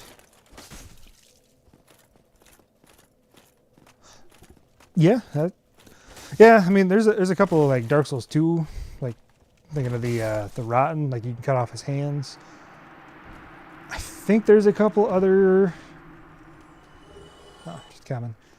The Giant Lord, I think you can cut off his arm too, if I'm not mistaken. Is there any other ones in Dark Souls 2? I don't think there are.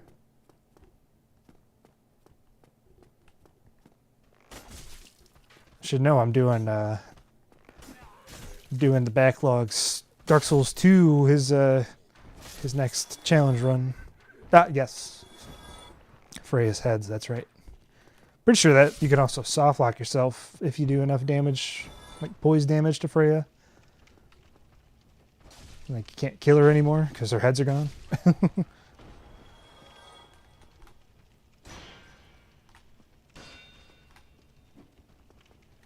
Good old kick. Yeah, you know, I mean, that's fair. I don't necessarily know if I would kind of... Oh, you can cut Sin's tail. I had no idea. I don't know if I would necessarily think that's in the same kind of category. The Curse Rod of Greatwood. I mean, it's definitely in the same realm. I just think it's a little bit of a different, because like that's the intended way to fight the boss. I wonder if you could do that fight. Where the heck is the shortcut? I always forget. It's down there. Wonder if you could do that fight without ever triggering the second phase using Pestilent Mist. Must be able to.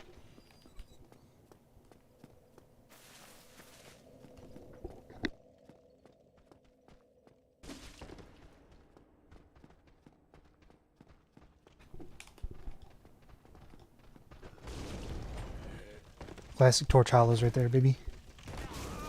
Yep, knew that was going to happen.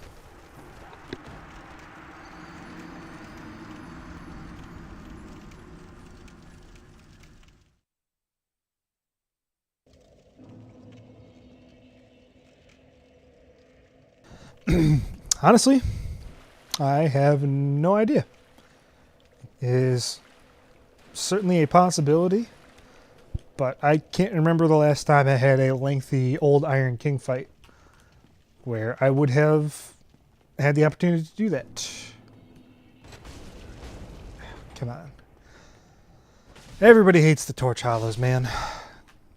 Everybody hates them.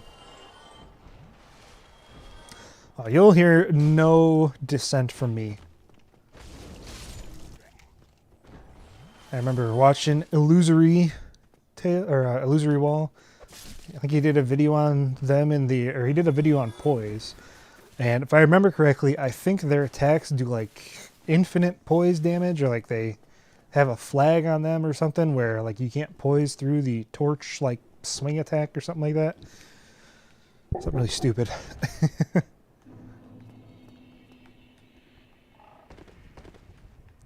I totally did not mean to go that way. I wasn't paying attention. Luckily, I didn't die.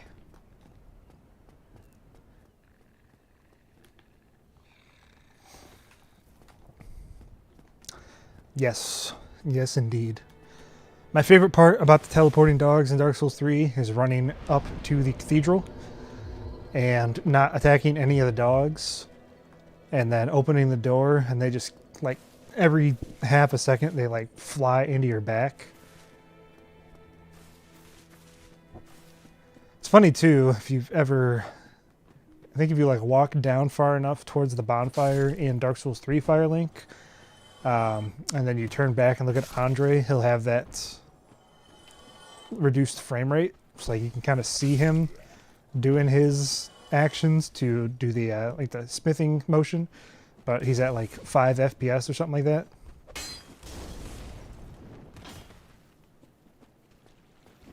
That's good old FromSoft jank right there. I remember, actually, now that we're on this topic of discussion, I think somebody in the mod making Discord was looking at a fix for, maybe not a fix, but unlocking the frame rates for enemies that are like a certain distance away from you so they don't have that occur. And I'm pretty sure they messed up a trigger or something, or a flag or something, and they made it so that your character was basically moving like they were in Mr. Game & Watch, which would be kind of interesting to play Dark Souls like that. Like your character is at like 2 FPS or something, or 5 FPS or something like that, so they're like moving, but it's kind of difficult to follow what's going on. I don't know if it'd be fun, but it might be interesting. All right, down into the depths. Let's see. I don't think I've missed any invasions yet. Definitely will have to be human for the... I want to call her Anastasia, but I know that's not right. That's the Elden Ring butcher. What is her name? Mildred? Mildred the Manhunter? Is that what she's called? Sounds right, but maybe not.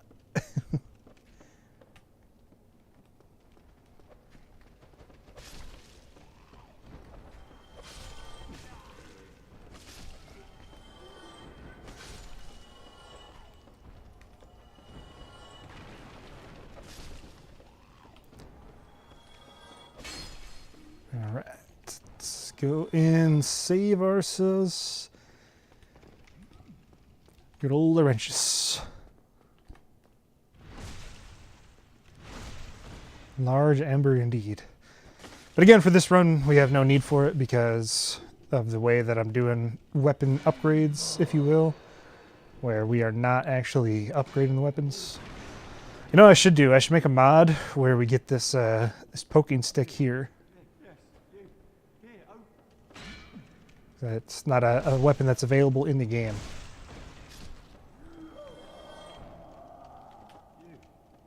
Yes, I hear you.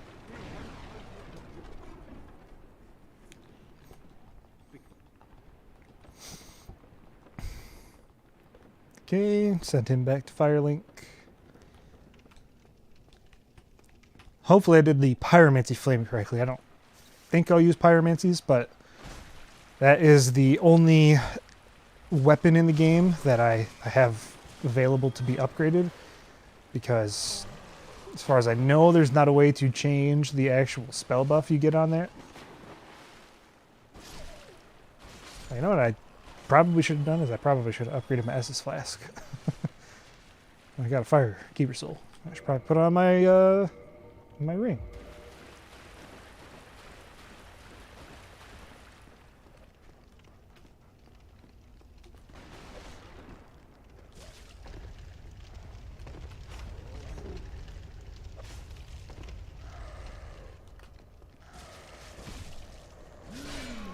Wow, that killed me, huh? That's alright. That gives me an opportunity to upgrade my flask.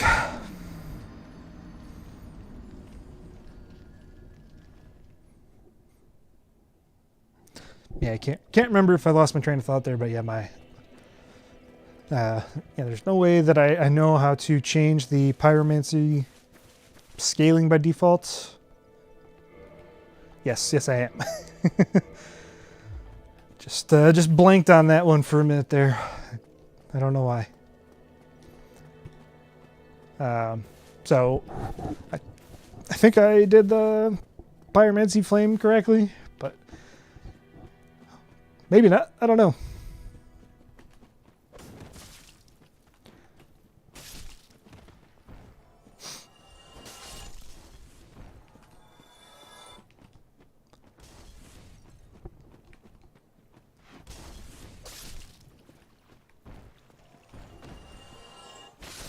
No, I'm not gonna kill the wrenches early, because I think I might need to do his quest line where he we invade him with the crushed eye orb or black eye or whatever it's called, in order to get his armor. Might not have to do that, but I thought that's what I read on the wiki. Could be misremembering. But no, I will leave him alive for the moment, and then I will end up doing that invasion and hopefully getting the armor of favor that way. Yeah, you're not wrong. Especially with the variety of weapons or rings that are possibly available. Man, I've only got a couple of them at this point, but I don't want to permanently lose a ring spot.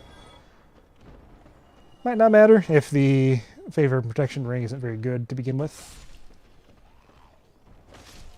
Which it has a, has a chance of not being that great.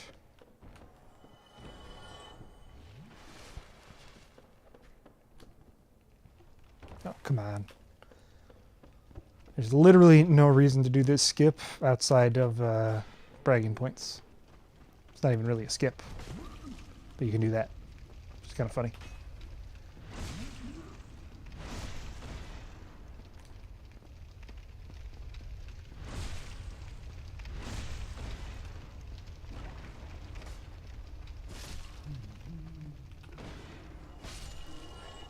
Ooh, did we get the sack? Oh, it's common. I was hoping the sack was going to be godlike.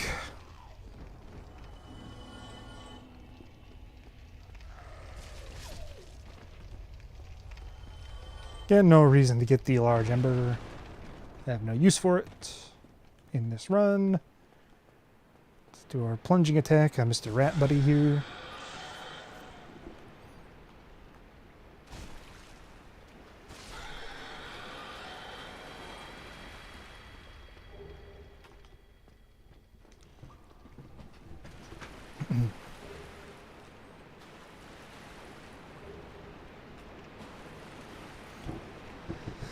And let's see what Domhnall has to sell.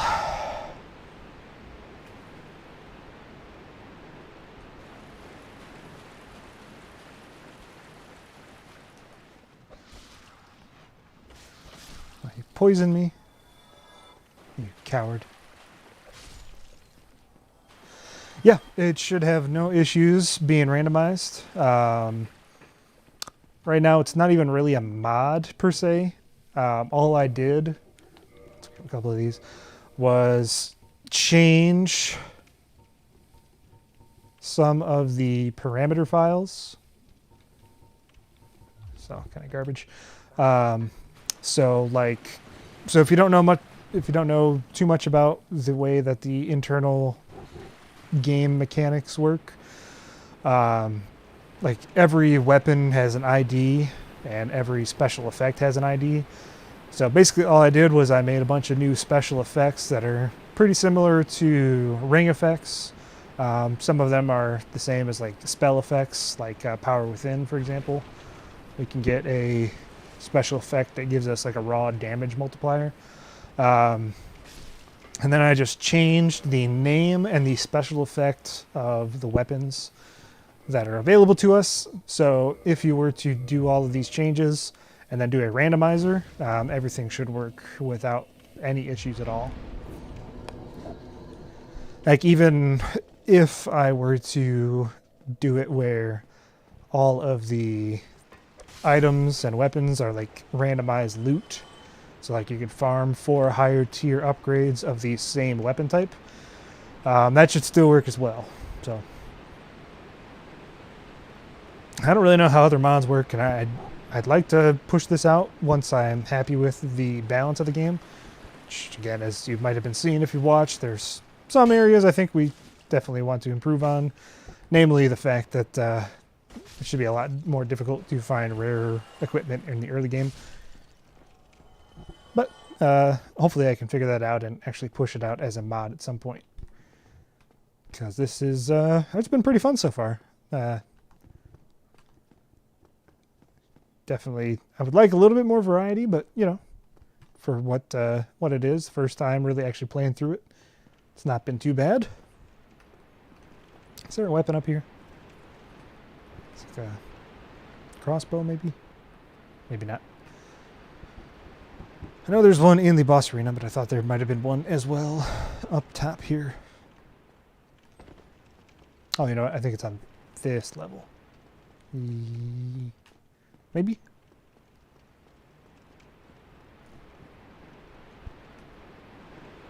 There it is. And it's just another common bad boy. Which is fine, it's a crossbow. Crossbows are pretty trash. That is okay. Alright, let's go fight the Gaping Dragon without having killed the Channeler. Hopefully that will not come back to bite us. We did not. I am raw dog in this fight.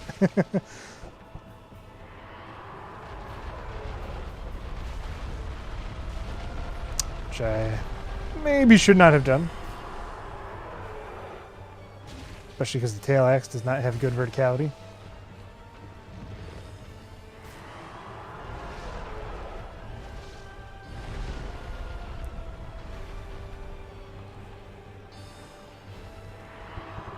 Is that true? I didn't know that. That's good to know. Come on, look at the tail. Really, that killed me outright, huh?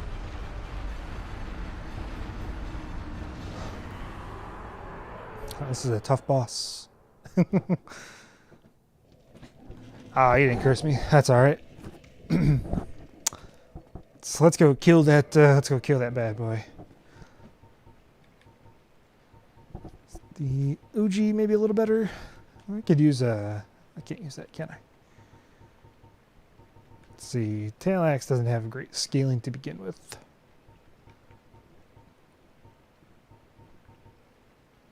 See, you're doing 140-ish.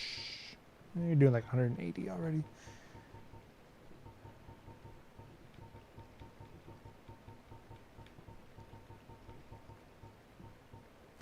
Yeah, no, he definitely did buff him. I was hoping. I don't know what I was hoping for, to be honest. I was hoping maybe I can just. What the heck was that? So hoping I can just get away with it.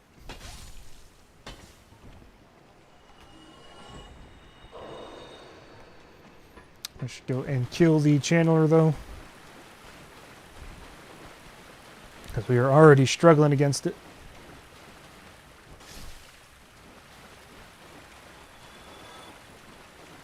It's been forever since I've gone through the depths proper, so this will be a little bit an interesting adventure.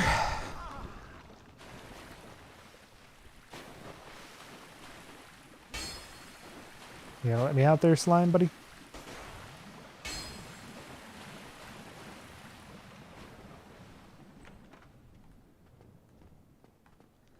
This is this area. Must be the other way then.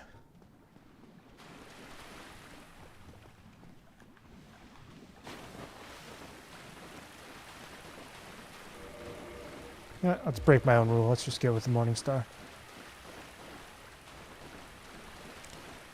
More fun, after all, to use stronger weapons.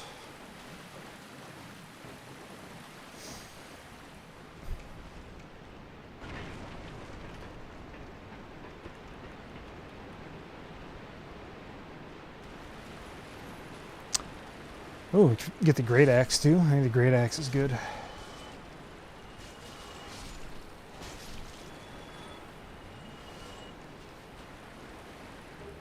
And another common. That's alright. Not going to complain, considering the fact we've already got a godlike weapon in our inventory. I am just waiting to use until a little bit later in the run.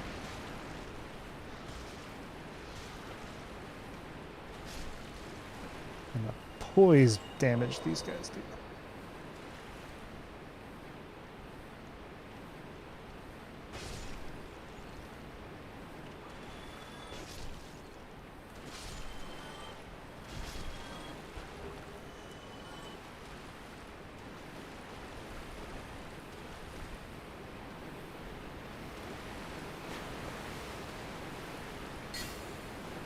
Come on.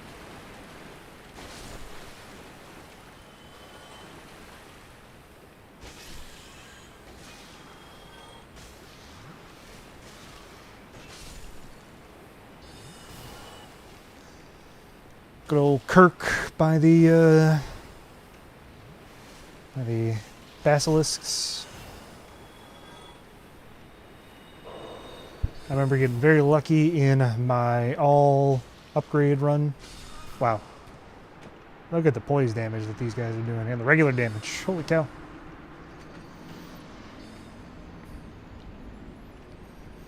And I got lucky with my Kirk invasion in here on my all upgrade run that we got a fairly early copy of the Thorned Sword or the Barbed Sword, whatever it's called. Although that might have been in the Demon Ruins now that I think about it.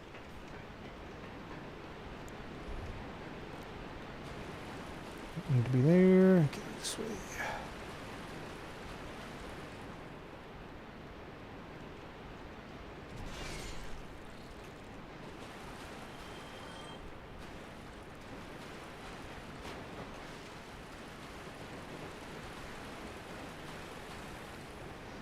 Let's see just how long it's been since I've actually gone through the depths. I'm losing my way every which way.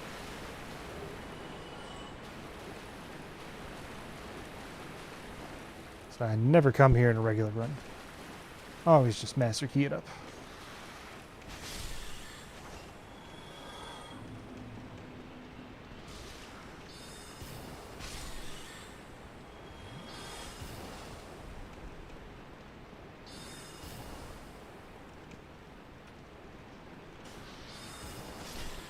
Go. There we go. Alright, let's homeward bone out of this bad boy. Let's go kill ourselves a dragon.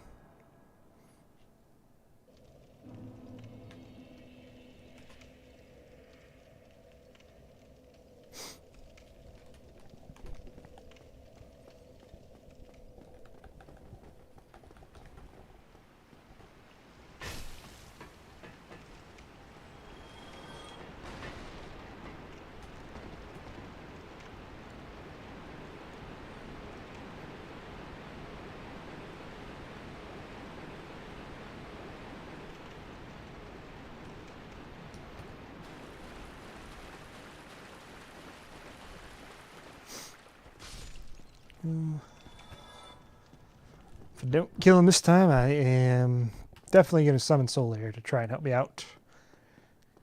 'Cause I think NPCs might use the same equipment that I technically am using, so they might also have really strong equipment. Can't remember if that's the case, though. I don't remember if that's how I set it up. Come on, do your slam. Probably should have buffed before I came in, huh? Man, he's got so much HP. Really? That hit me? I'm playing the DS1 2011 version? No, this is a custom mod that I made for Remastered. So, a lot of enemies have extra HP because the equipment, I've made some changes to equipment so that the equipment has rarity and special effects applied to them. So, I guess long answer short, no, I'm not playing. Come on.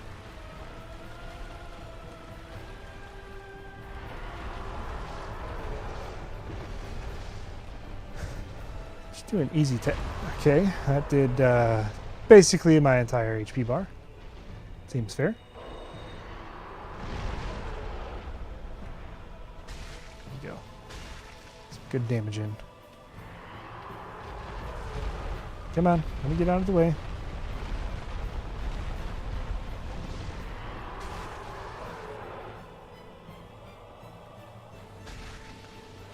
Come on, I want that tail cut. Give me that tail cut. Oh, we're dead. Nope, we're not dead. Oh.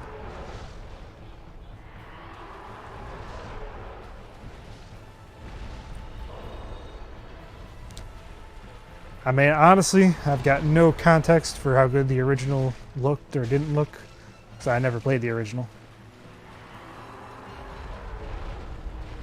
Only ever played the remastered version. Come on, give me the tail cut.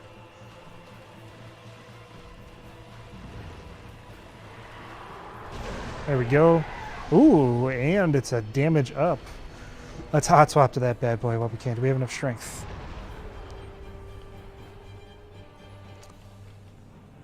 We do not.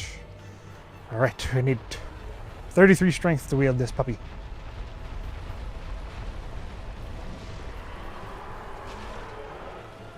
As I understand it, though, the main reason it was remastered was, or maybe not the main reason, but like the main benefit of it was like frame rate fixes and stuff, right? More or less. I do actually have a copy of the original. I bought it on Amazon because I wanted to test a couple of things. Like not some glitches, but I wanted to test a couple of game mechanics that are different between the original and the remaster.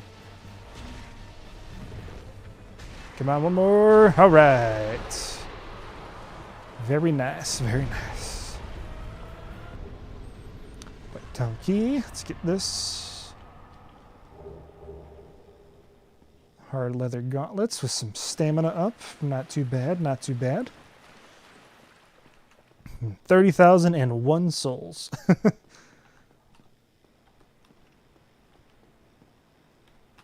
was lost for a second. Let's bone out of here.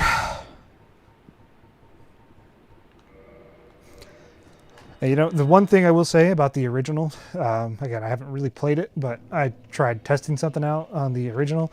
I do like the look of the spiral, like bonfire type deal. That was kind of nice looking.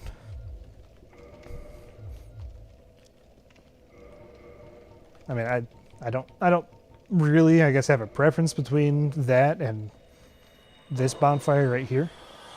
Although I think this bonfire maybe kind of more closely fits with the aesthetic of like Dark Souls 3 and stuff with the Firelink greatsword that they implemented in that game. But the the original bonfire, I do kind of like the look of that when I opened up the original copy of DS1.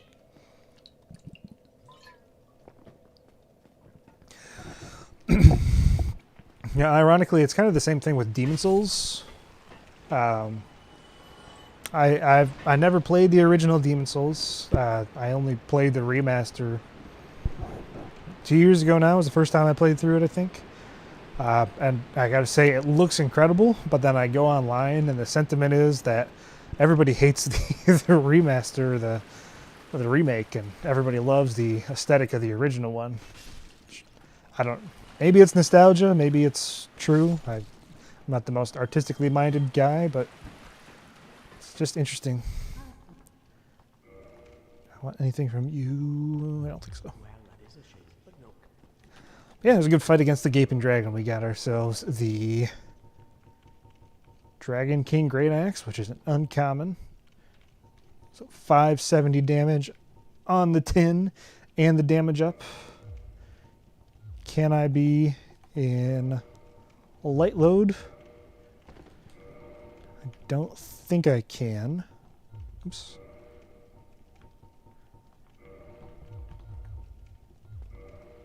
Nope, I'm still medium rolling. If I go back to the Morning Star, am I medium rolling now? I am. Nice. So there's one of the effects. That's just a raw damage up. I think a uncommon, I want to say is 5% damage or something like that. But certainly nothing game breaking.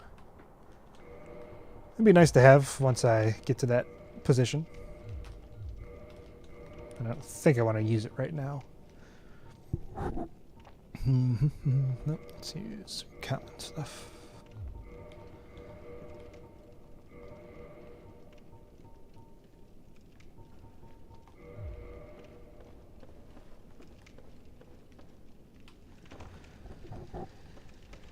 Extra poison resist is going to be pretty nice.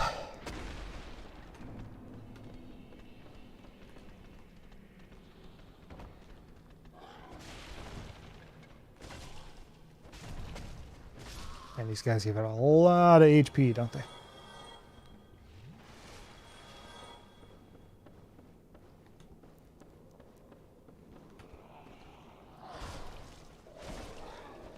I'm good, we got toxic right away.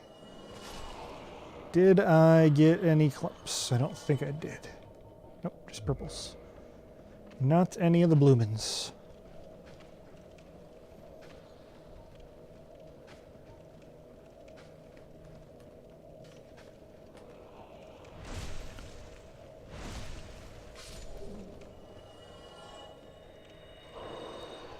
Be an interesting question to see if we can actually get to the bonfire.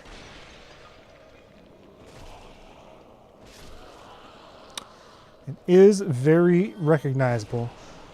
Now, if you've played Dark Souls 1, I would recommend playing Demon Souls. Certainly wasn't my favorite the first time I played it, but I think in terms of games that I like to replay the most in the FromSoft catalog, I honestly think Demon Souls might be my number one. There's just something about it that I really enjoy. Let's see how good the Ayato is. Oh, just a common. That's alright.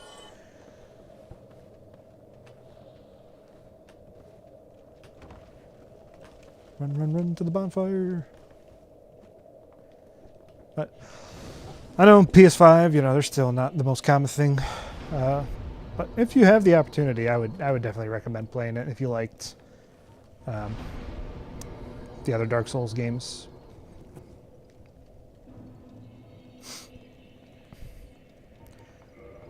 Let's kindle this puppy.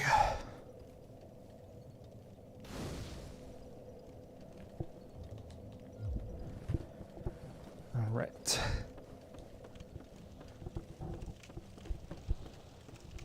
I think I might go for maybe another hour or so while I get to Ornstein and Smough here tonight.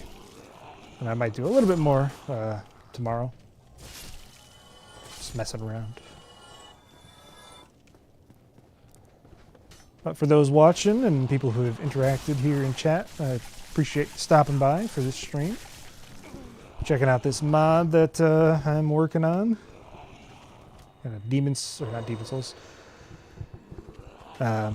Diablo style loot. Oh gosh. Having a real tough time with these guys down here in Blighttown.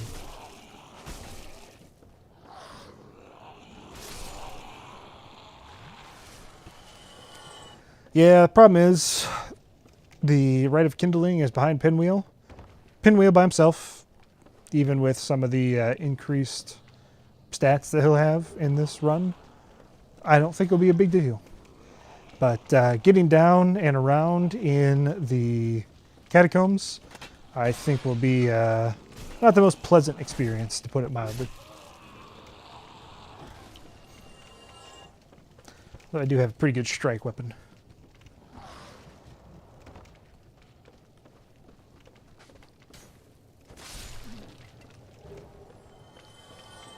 Is there a weapon over here? I think there is, right? There's something over here.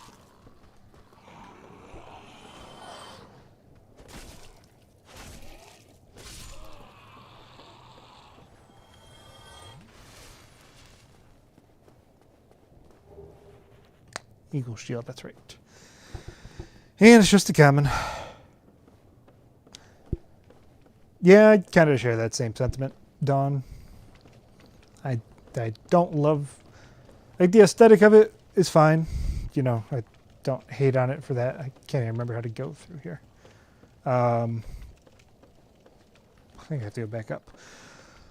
But whenever I play nowadays, I just get the master key and just go down the back way. 'Cause I don't find the back way to be too annoying, like that much. Like, it's certainly not the most enjoyable, but it is a little bit better.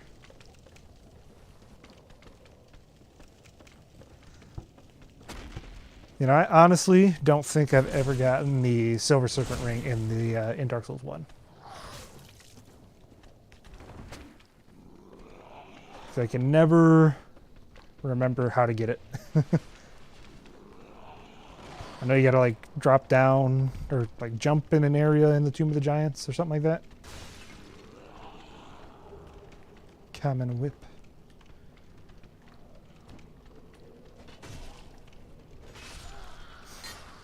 But I don't find souls to be very light in Dark Souls 1. Like, you get plenty of them in order to level up to more than reasonable levels. At least that has been my experience.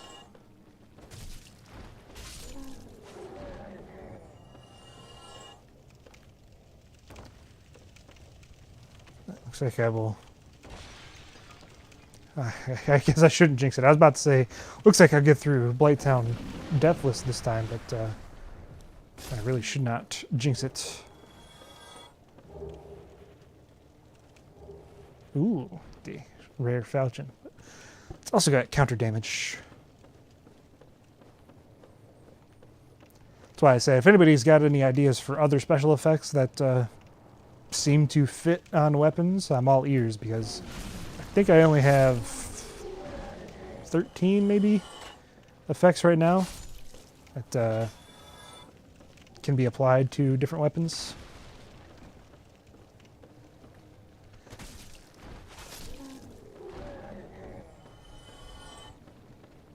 And for weapons, I've got attack power up, damage up. What else do I have? Souls. Got souls up. Counter damage up. A couple others. Let's see. Is there anything? No, it's just dragon scales. Already human. Let's get our invasion here.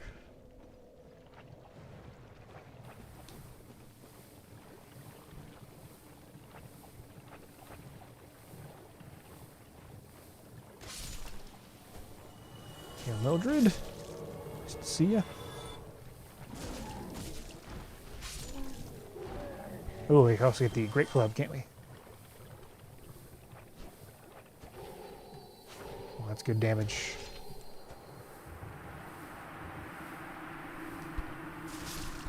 How good is our butcher knife going to be? Just another common. Disappointing, but not to be unexpected. It is common, after all, is it not? Right, Quelaag, I think, is going to be a tough opponent because she has already got tons of HP by default. And with the way that the mod works, I have extra defense applied and extra HP applied to enemies. We get a souls up for a Great Club. That's nice.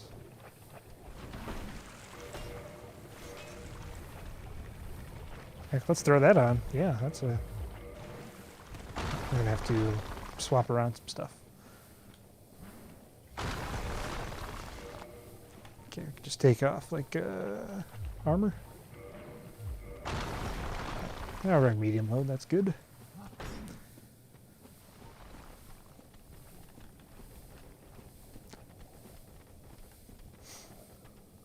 Should be nice, though, getting like an extra 5% souls every death, every encounter. But yeah, Quelaag should be a tough cookie, I think. I mean, hopefully she goes well, but you never know. Could summon Mildred. Let's hold off on that. Oh, you know what? I'm already at max defense thanks to humanity. All right, Quelaag, what do you got?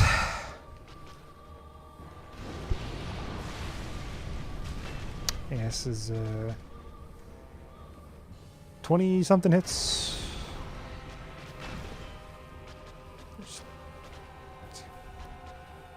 There's 12 pips, I think, for the health bar.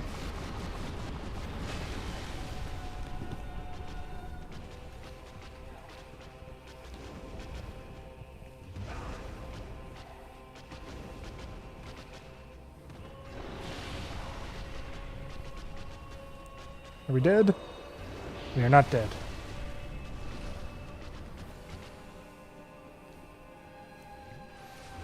Wow, that hit me all the way from there, huh?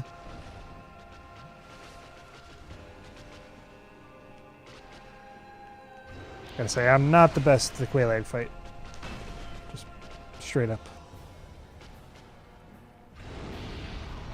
Excuse me.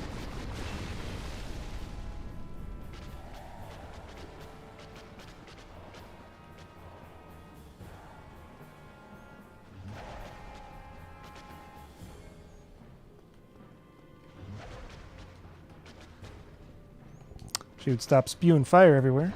Lava everywhere, that'd be nice.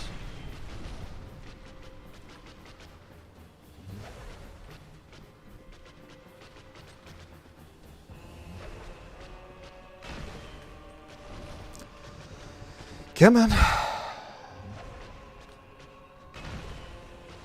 Always like that, getting that jump back. You get the instability damage.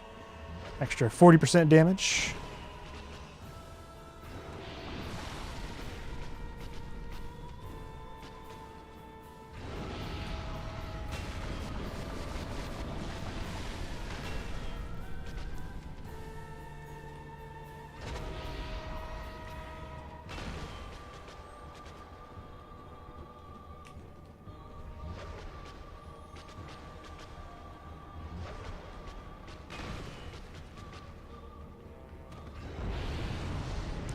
That attack always used to give me the explosion.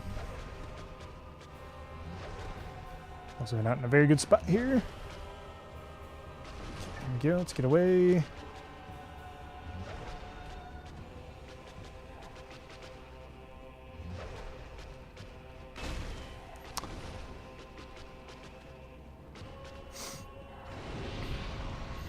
Well, that was pretty clean, all things considered. A little rough at the start, but we're going to get a bounty of souls here.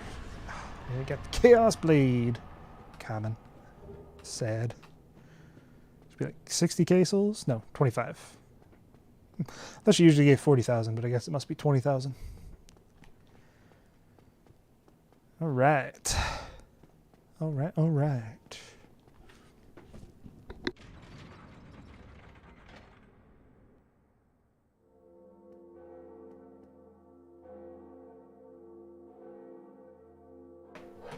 Take a quick break here. Be back in just a moment.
Alright, alright.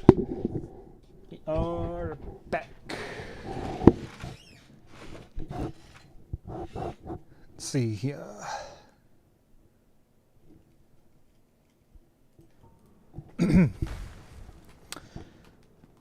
Alright, let's go ahead, get this bonfire. I think we'll do Iron Golem and then see how long that takes me. Might be the last one of the day. I might do Ornstein and Smough today. I might do it tomorrow. We'll see.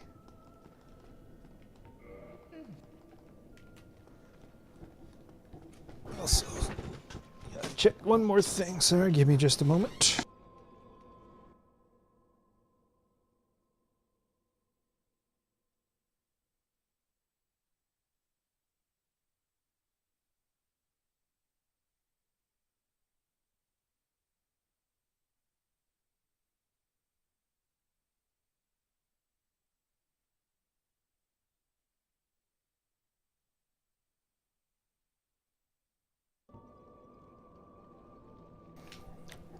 All right. Let's see. Let's keep cranking that strength up. Let's get some faith as well. Again, we want to use Sunlight Blade as our weapon buff miracle at some point. It's the plan anyhow. We gotta do our climb all the way back up.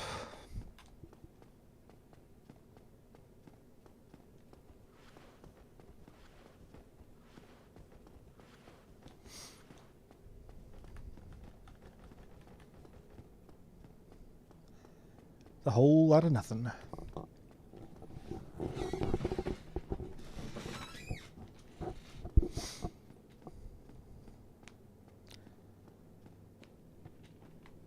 I don't know if anybody has any real feedback on the perceived difficulty so far.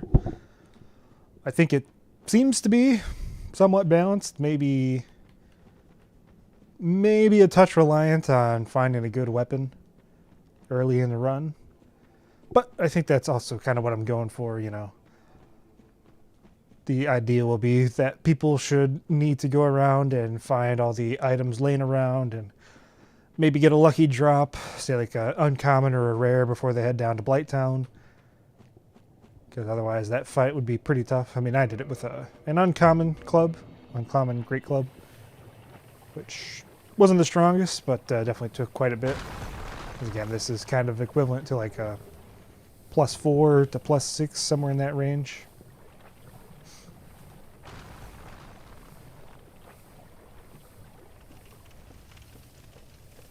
Oops. Yeah, that's what I'm hoping for. It's funny, the worry I had coming in was that with some of the added effects that I added to a lot of this stuff, that it was going to be too easy. And that still might be the case. Again, I used a rare weapon on the Gaping Dragon fight, but I haven't used legendary gear or godlike gear yet. So we'll see how that goes once I start hitting the late stages of the game. Because again, the one that I took inspiration from, the Elden Ring one that did this, seemed like it was a little bit too easy to get super overpowered late game. Although, if you play a regular run in Elden Ring, there are certainly easy ways to get very overpowered in the base game as well. So maybe that's more of a criticism of the game itself rather than the mod.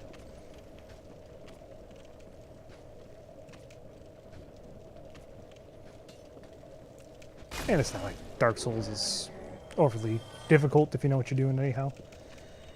Oops, meant to use Estus Flask there.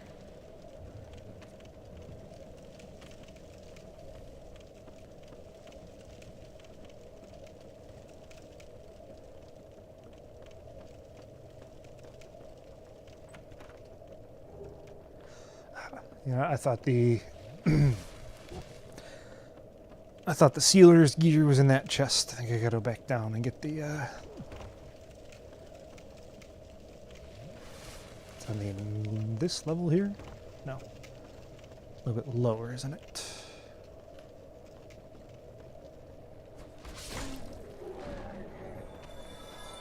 Must be across there.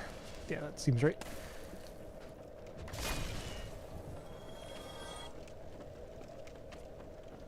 Exactly. Okay, I'm all turned around. I'm looking for the mask of the sealer and all that good stuff. Maybe it's down here. Tin Banishment Catalyst.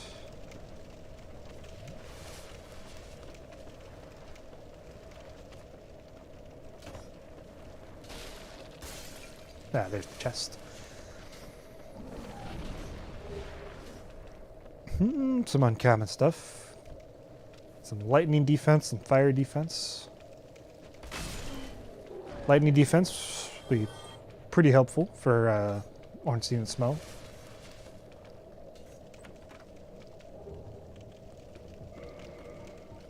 That's fire. There's pinch defense. Must be the waistcloth. No, it's the helmet. Alright. Nice 178 lightning defense. It's pretty good.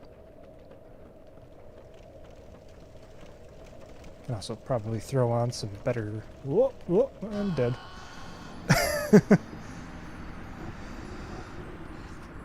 Can also throw on some better gear.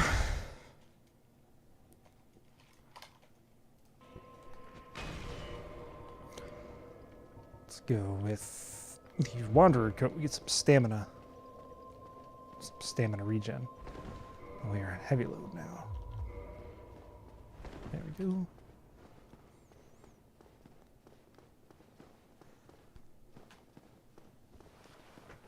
So definitely one of my least favorite parts about DS1 is if you do go ahead and get the bonfire down in Blighttown, going all the way back up just to head into Sen's Fortress is quite the long run back. That and Tomb of the Giants, I really do not like the Tomb of the Giants run back all the way to Nito. Those two, there's just not a lot going on in those. Maybe the run back to Nito isn't super boring because there is some enemies there, but this one is kind of like, eh.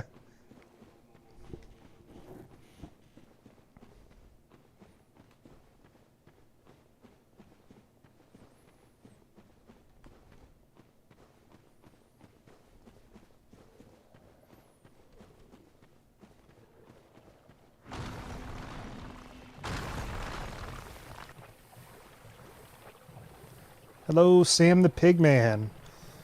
It is Sam the Pigman, and everybody say hello.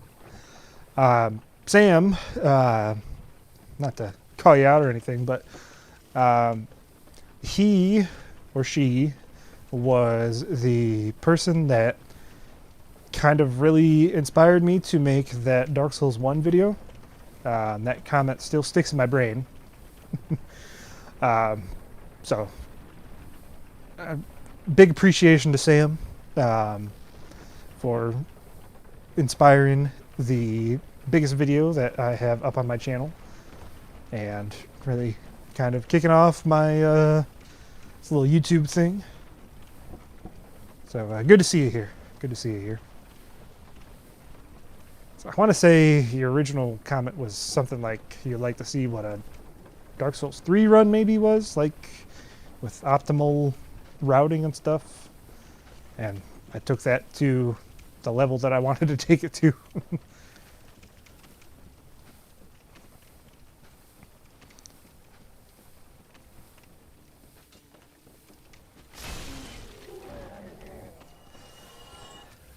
Yeah, I didn't do the same thing for the catacombs, but I did 100% do the thing for the demon ruins.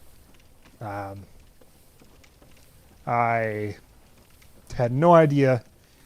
I didn't play the game completely blind, like I had seen some other people play it in various streams and whatnot. But when I got to the Demon Runes Golden Fog Wall, I had to Google what I needed to do, because I would have eventually figured it out, but I didn't really feel like figuring it out at that time.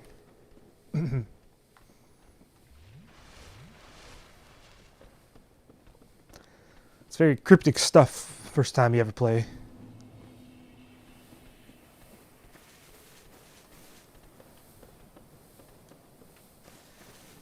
Yes, and sadly, unfortunately, for a lot of the games, it turns out that there is just one really, really good weapon, and that's the weapon that you should use. Who would have thought? I'm hoping, ironically enough, if and when I do the same type of thing in Bloodborne, which I want to do at some point, even though there are only like 26, 27 weapons in the game, I'm hoping that because there is such a lack of variety, that perhaps the lack of variety will actually make it so that you would want to use a different weapon on, like, you know, every other boss or something like that. But yeah, I found the broadsword to be very, very good. Although for whatever it's worth, I was talking to some other people. I actually think that it might be the sellsword twin blades. But I'm still pretty sure the broadsword is like the best, like, raw DPS option. Ooh, more stamina upgrade. Yeah, I will I won't forget that that comment from back then. Man.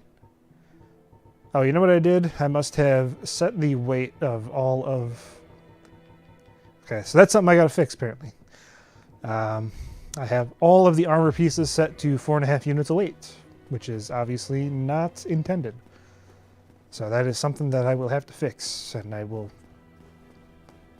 deign to do so.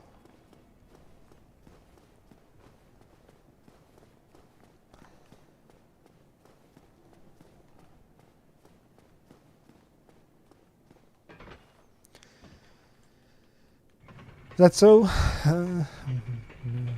Boss seems to be... Yeah, I mean, I've got no clue. Again, I mentioned it a little bit ago, but I've only actually ever played through Bloodborne once, and that was without the DLC, so I don't have a great concept of what bosses are strong to what and whatnot. Oh, and actually, now that we mentioned Bloodborne, we were talking about like cutting off boss tails and boss limbs, and I think there's quite a bit of that in Bloodborne now that I think about it, right? Like some of the big bosses you can do limb cuts on and get a visceral attack. That sounds right, given my knowledge of the game.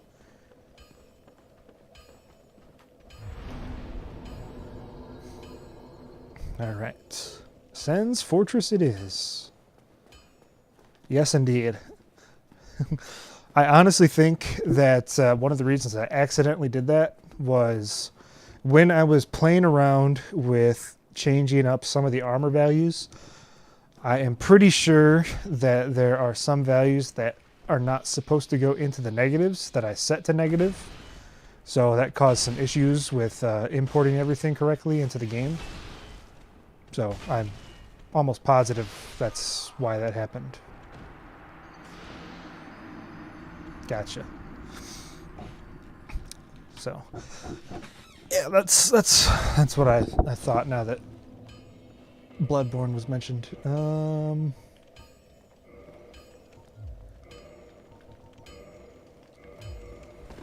Get him light rolling with this.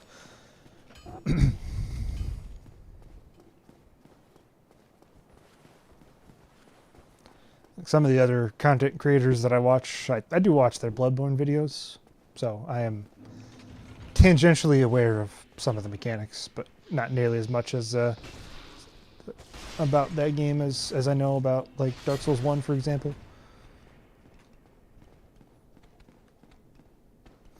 I think I might die here again.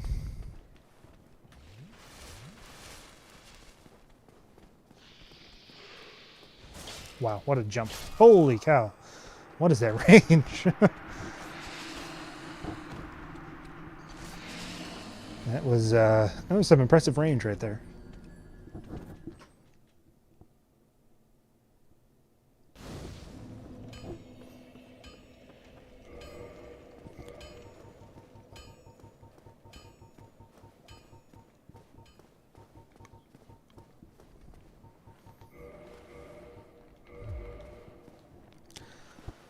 Alright, let's see if I can do this. Probably also take off the rusted iron ring, although I don't know that the blue tearstone ring is going to have much of an effect. You never know when it might come in handy, though.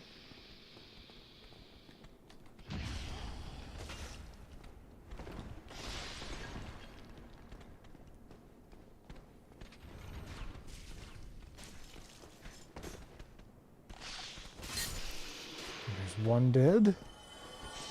When we get the Man Serpent Greatsword, that's a pretty good weapon.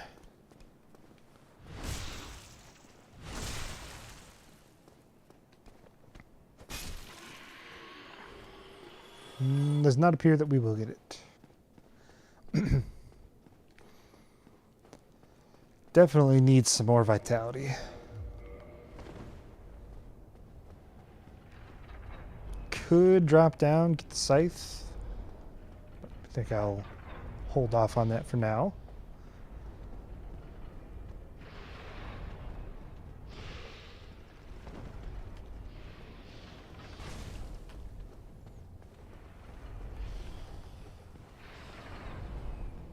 Our lightning defense will be very helpful against this guy.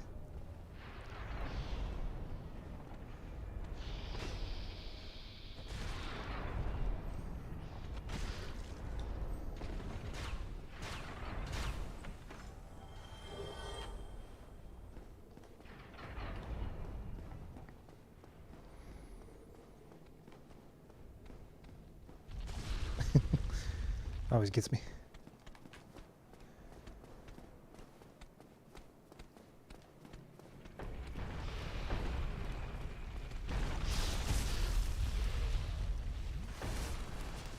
Let's go get the Shotel down here. Scimitar. Shotel.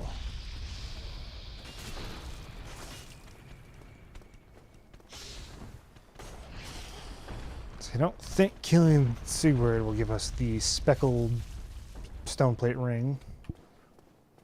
So we'll leave him alive.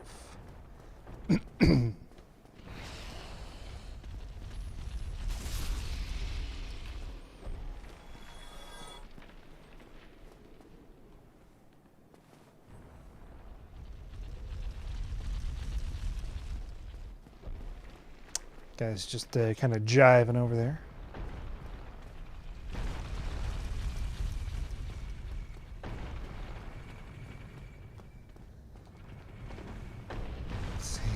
Is a rare ring sacrifice? No, ring of steel protection. Ooh, an uncommon. Definitely throw that one on.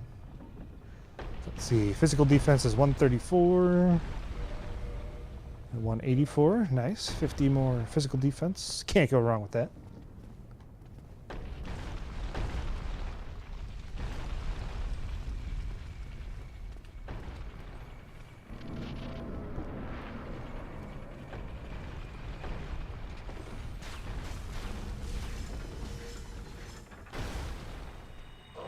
Almost died there, like an idiot.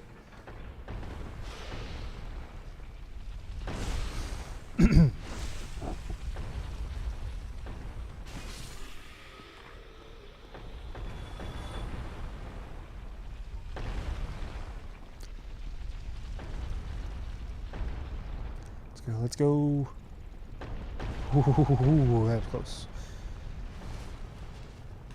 No reason to change that, I don't think.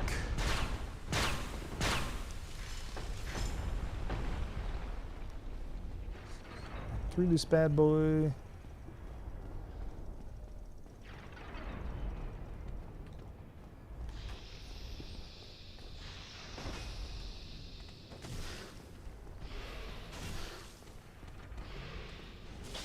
Oh, there's another snake guy there, isn't there? Silly me, forgot about you. Really? You can hit me from all the way up there, huh?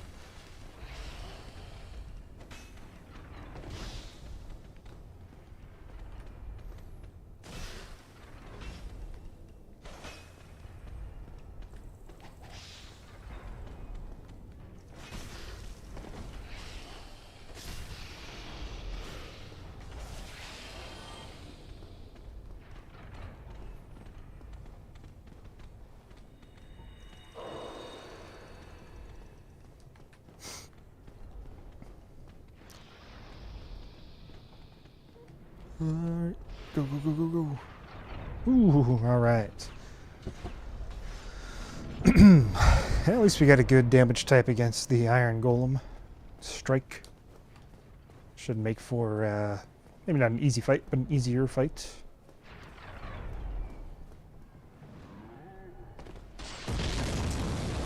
Gosh. Super loud explosion sounds never get old, man. They never get old.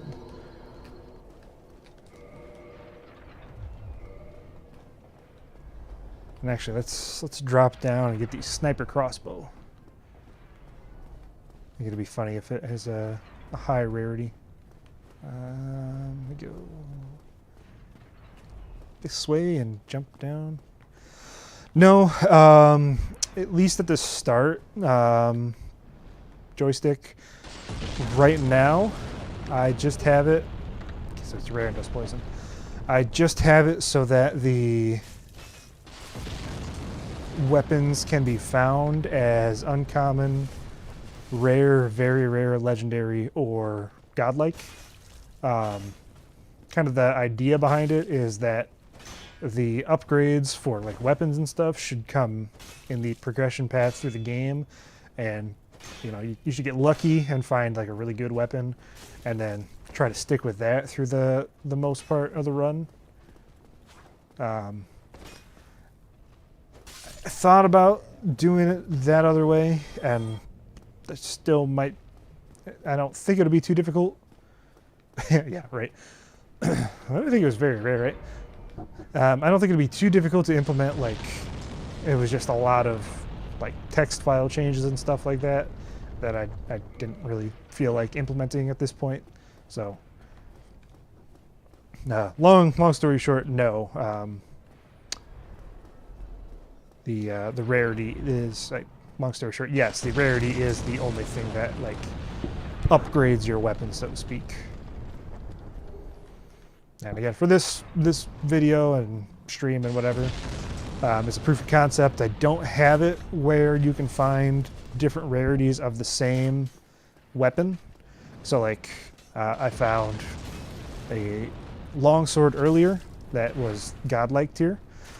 So every subsequent longsword that I would find in this game or in this run would be godlike as well. But the idea would be that for like a full version of the mod, that you would be able to find different rarities of the same weapon. Again, that's just going to be a lot of work. And I just wanted to do this as a proof of concept,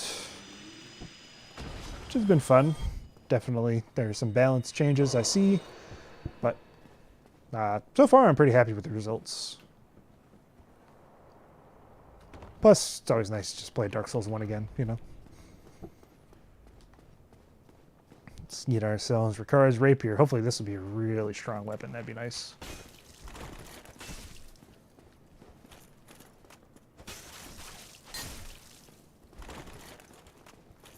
Yeah, I'm glad. Especially because it's like the first time I've ever done anything like this. Like, I've never had any experience mod making or anything like that before. So that in of itself was kind of an interesting thing to do, and honestly wasn't too hard. Wasn't too hard at all. All right, what do you got for me, Ricards? Just a common. Yeah, that's too bad.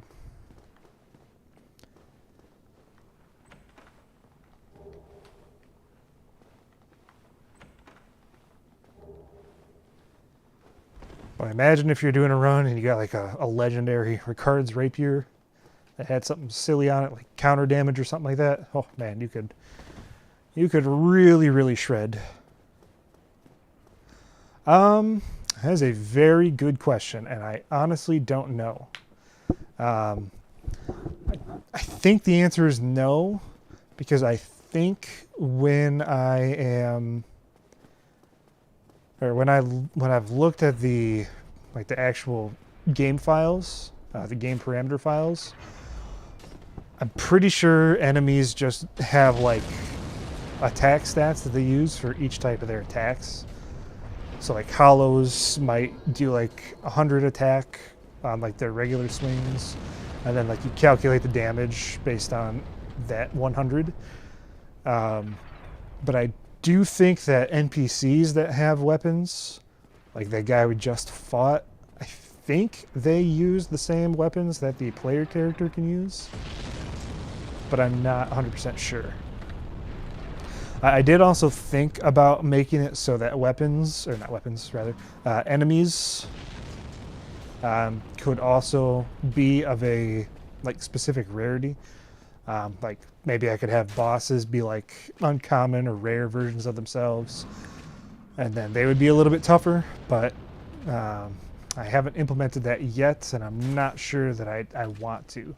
But maybe I'll leave it as an option if I make this into a full mod where somebody could do that, and say you're fighting like Manus, who's like legendary tier and has like 20,000 HP as opposed to like 6,000 that he has normally. Does like 3 times the damage that he normally does, which doesn't sound particularly fun, but maybe it would be. I don't know.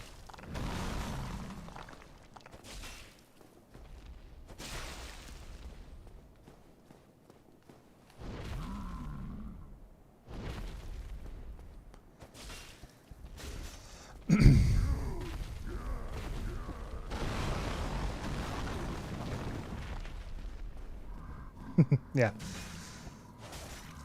You could repost these guys. Hello, GM Rules 100. I having a very good night. Thank you for stepping into the stream. Very rare stream occurrence for me, so I like to stick to the bespoke YouTube content. But I felt like this would be a little bit better in a stream type format, although I may end up making a video out of the stream. Who knows?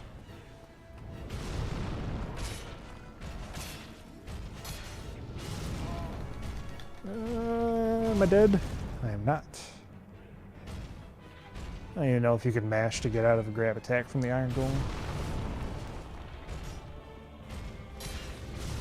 Really? 2 grabs in the same fight. Don't know if I've ever seen that before.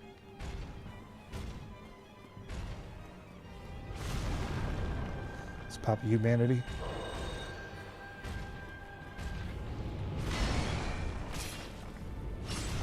Hoping we get a good Golem axe or Dragon Bone Fist from this guy. Those are always fun weapons to use. Hey, we got him to fall off. Let's go. Oh, apparently I did not implement that. So, let's do a real quick fix here. Hopefully this doesn't crash my Steam. Let's go Dragon Bone Fist.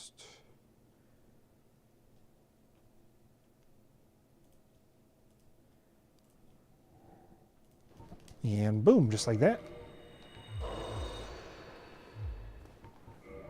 We may or may not have a Dragon Bone Fist. We do, and it's common, sadly. Still, easy fight. Easy fight.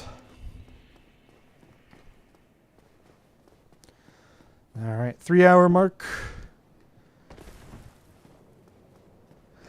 You know, it's certainly not good. It's definitely like bottom third in weapons. I wouldn't disagree with you there. But it's, you know, there's a couple other weapons that I think I would use it, or I wouldn't use it over. It's got that really strong uppercut, which is kind of funny.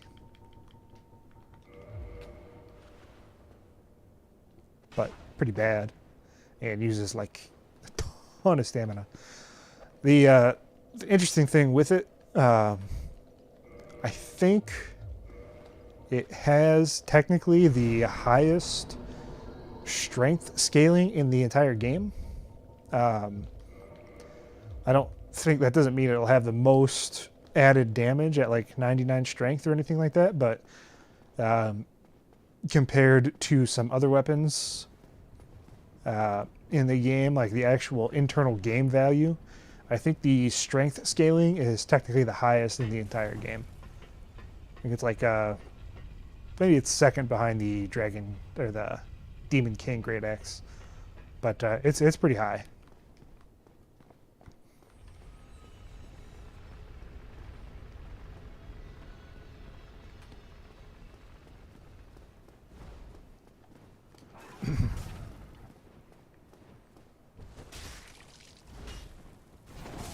Oh, come on.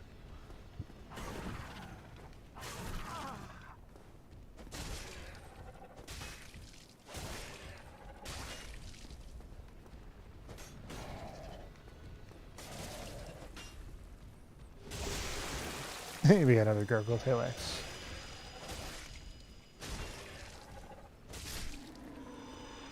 Can use 2 of those bad boys. Yeah, now that we're in Anor Londo, I don't really feel like not using our Zweihander that we picked up. Very rare.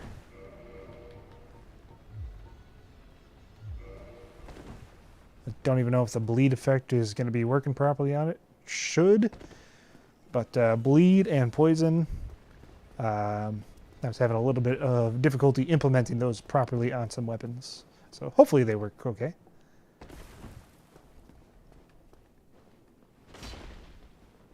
Ooh, look at that sweet, sweet 566 damage. What are we rocking? 325 plus 184, 509 damage. Not too bad.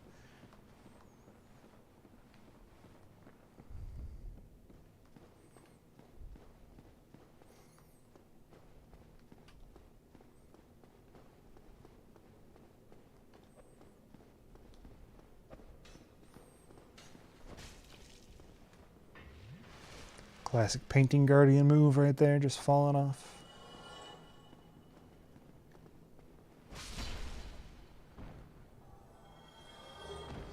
They are not, or at least they shouldn't be. So, by default, I think bleed does 30% of a regular enemy's HP and 9% of a boss HP. And I think, at least for the Zweihander that I've added bleed to it, it should do, for being a very rare, should do like 27% or something like that of regular enemy HP. But I don't know if I've implemented those properly because I was having some trouble getting that to work. Great magic weapon I'm not going to get. I'm going to get Sunlight Blade at some point, I think. So I'm going for a miracle run, kind of. And that's only because in the loading screen, we were able to see the Leo ring before we got it, and it said that it was a rare drop. So given the fact that I like using counter damage type builds, I am hoping that the Dragon Slayer Spear is going to be a good drop for us. So that's kind of what I'm building towards. And then if I don't get that as a good drop, like if it's common or uncommon, I am going to instead go ahead and get Sunlight Blade and use that for the rest of the run. So that's the reason why I'm skipping Great Magic Weapon.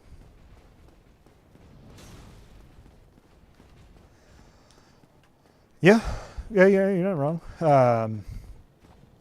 No, honestly, so poison and bleed, I don't think would be overly difficult to do. Frost, I'm not sure.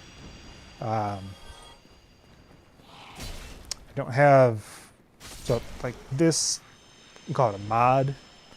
It's mainly just changing some special effect parameter files. I don't have a ton of experience in doing it, so I'm not 100% sure how, or even if I could add like Frostbite, similar to how it is in Dark Souls 3 and Elden Ring. But making weapons have an upgrade path that are bleed and poison infusion should be pretty easy to do, I think. I have thought about doing something where I give all possible upgrade paths to every weapon in the game. I think that might be kind of interesting.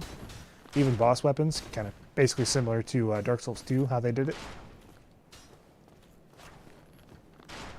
Silver Knight. And interestingly enough, in the game's parameter files right now, a lot of the weapons that have innate elemental damage, like say for example Velka's Rapier, even though it has innate magic damage, it does have information in the game's files for the upgrade paths, like Crystal or Magic, Divine, Occult, stuff like that. So I think they were maybe thinking about doing that at the start and then changed their mind at some point, because it's not all of them, but it is a lot. But yeah, I think that would be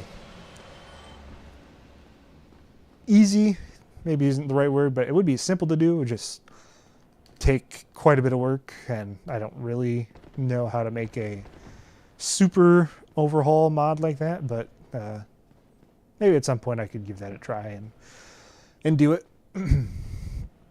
All right. Let's go fight ONS here.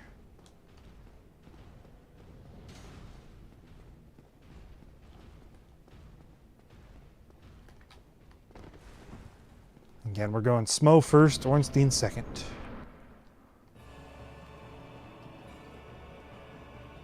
Oh, starting off with some Ornstein jank. Come on.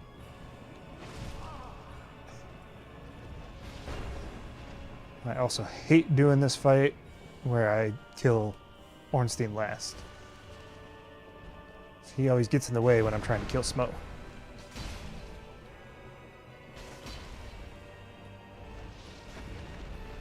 So he just seems to be content to sit at the fog wall right now, which is nice.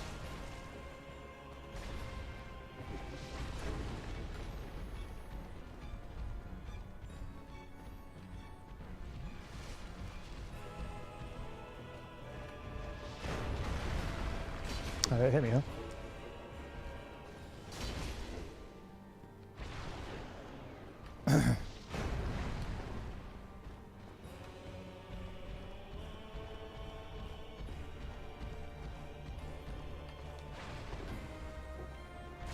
Man, I missed Dark Souls 3 dodging.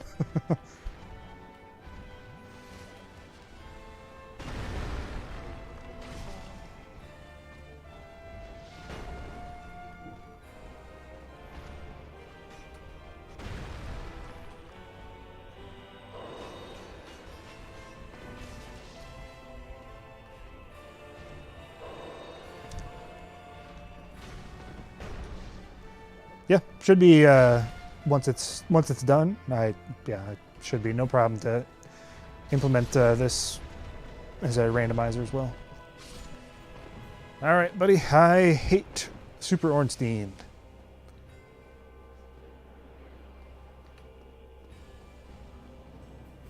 I am really bad at this fight.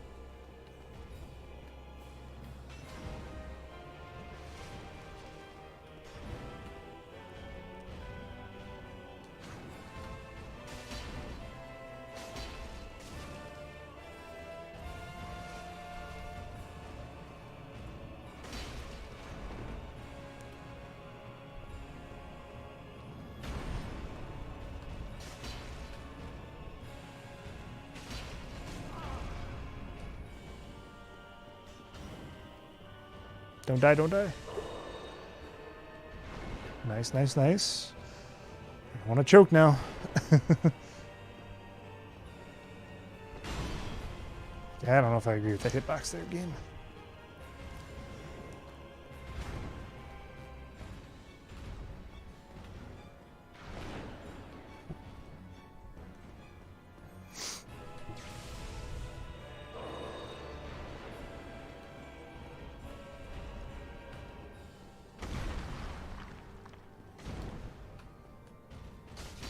Yeah, I'm pretty sure that I don't think I have bleed applied to this properly, which is fine.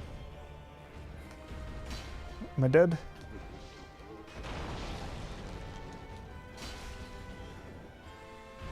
Yep, I'm dead. Ah, oh, I thought I got the quit out. Thought I got it. Not quite, not quite.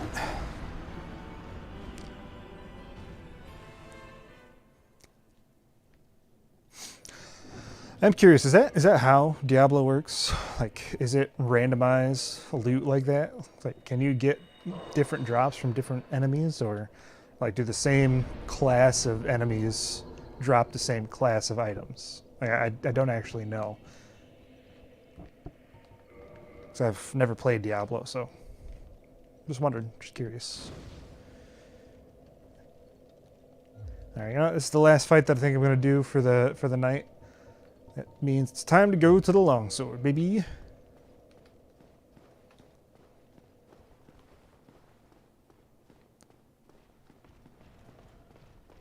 Yeah, that's fair.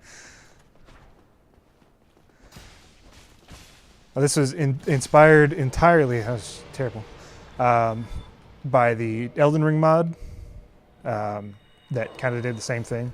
So all of my knowledge on how stuff like this might be implemented is basically from that. Like, I'm somewhat familiar with the concept of like Diablo and stuff like that, but I've never played it like at all. So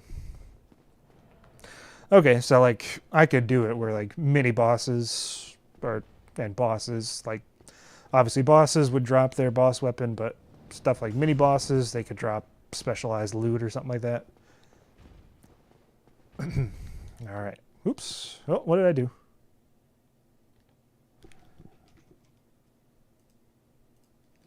Close like everything.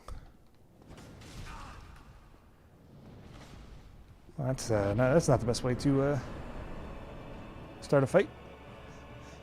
Hit something on my PlayStation controller and everything minimized. Thought I might have crashed the screen for a second. That's pretty good damage.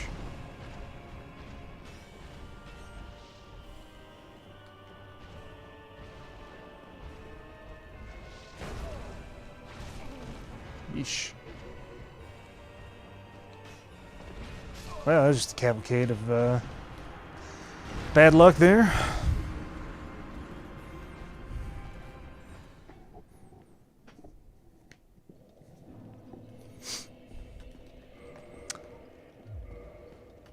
Yeah, I know. You're not wrong.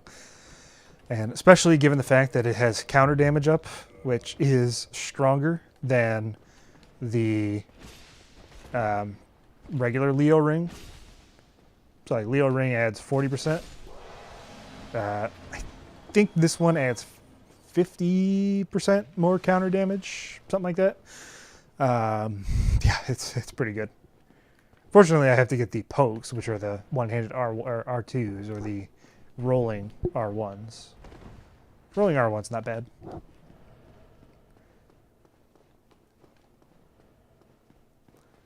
Just the lockdown rolling in the ONS fight is not how you want to play the game.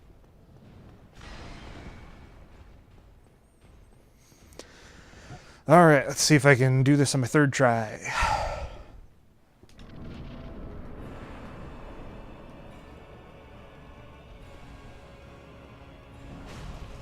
Really? That hit me?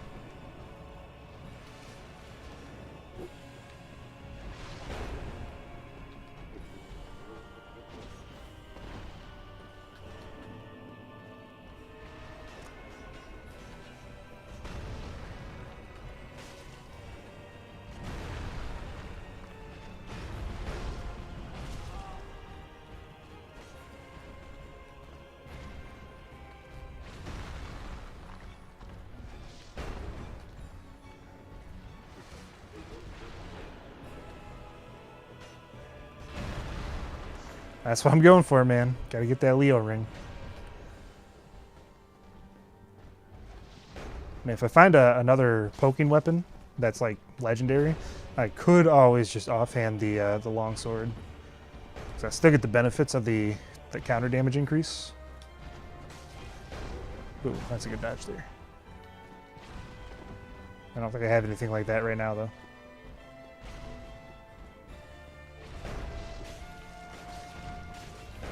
There's some good damage. Even got the posture break.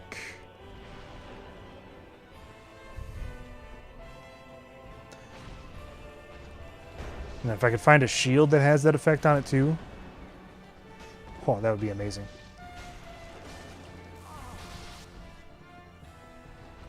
Because with this mod and some of the effects I have, a shield poke build would be like really, really good. At least in theory.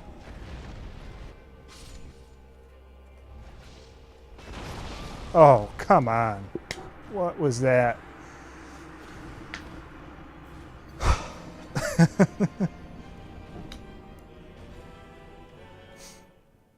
Like I said, I am awful at the Super Ornstein fight. Oh, I'm so bad at it.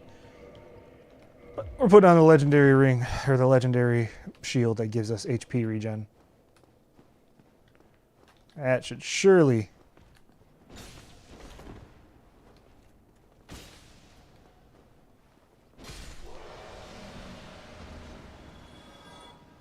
Surely this will be enough to push us over the top here. I'm running on fumes, man.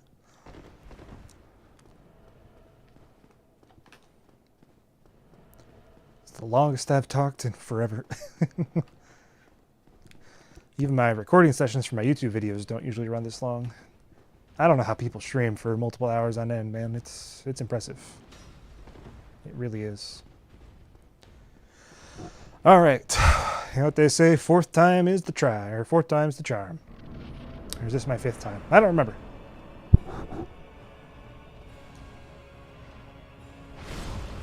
It's probably not the best way to start, though, I must say.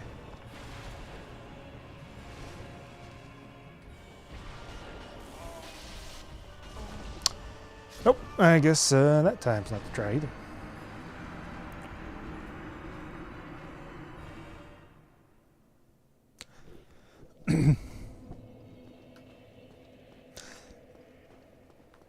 Yeah, I can definitely see that. You know, it's ironic because I've done some amateur broadcasting for football before, high school level, and I don't know why, but I've always found that that type of constant talking to be a little bit easier, even though, you know, I'm a little bit more amped up than I am during this one. Maybe it's like the setup or something. I don't really know.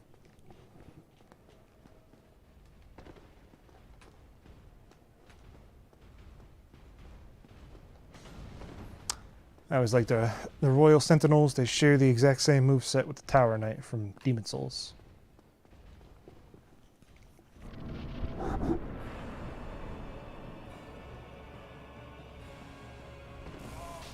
Man, that's got a pretty lengthy hitbox.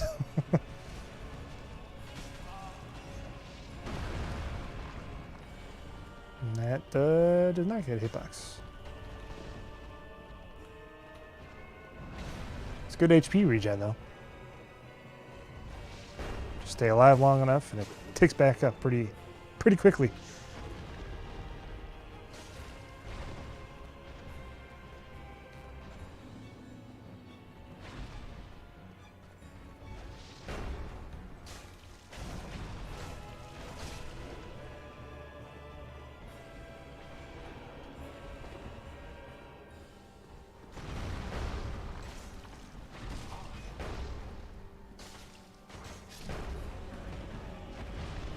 Heal up.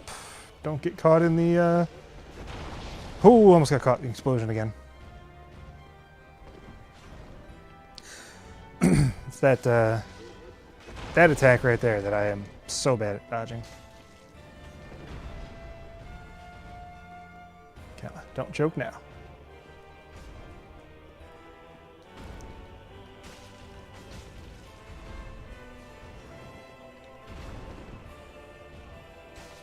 And I wish the R2 two-handed R2 heavies on this were just the regular poke, but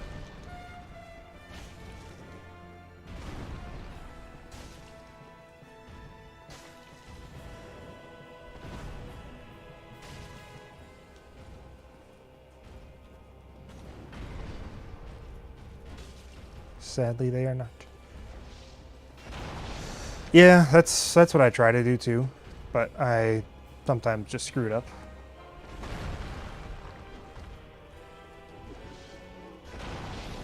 I don't know why, but the spacing for Smough I find to be a lot easier for that. Am I dead here? No. Okay. Whenever he does the butt stomp, I find his version to be quite a bit easier to dodge for some reason or other.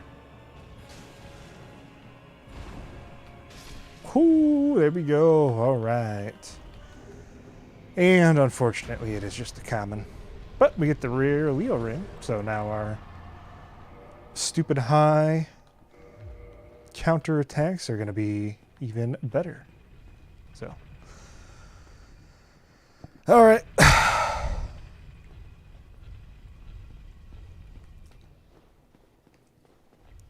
Well, everybody, thanks for sticking around. This was a good proof of concept. I think I might try and finish this up tomorrow. Maybe I'll stream again. Definitely some improvements I want to make. Definitely some things I want to change around. But for the most part, I am pretty happy with how this Yeah, first try. I'm happy with how this has gone to date so far. And hopefully I'll tune it up, and hopefully at some point in the next month or so, it'll be ready for other people to use and mess around with. So again, thanks for everybody that stopped by. Thanks for everybody that joined chat. This was easily, far and away, the most activity I've had in chat in any of my streams. So I really do appreciate people being here. And until next time, yeah, thanks for joining. Be sure to stay tuned for updates.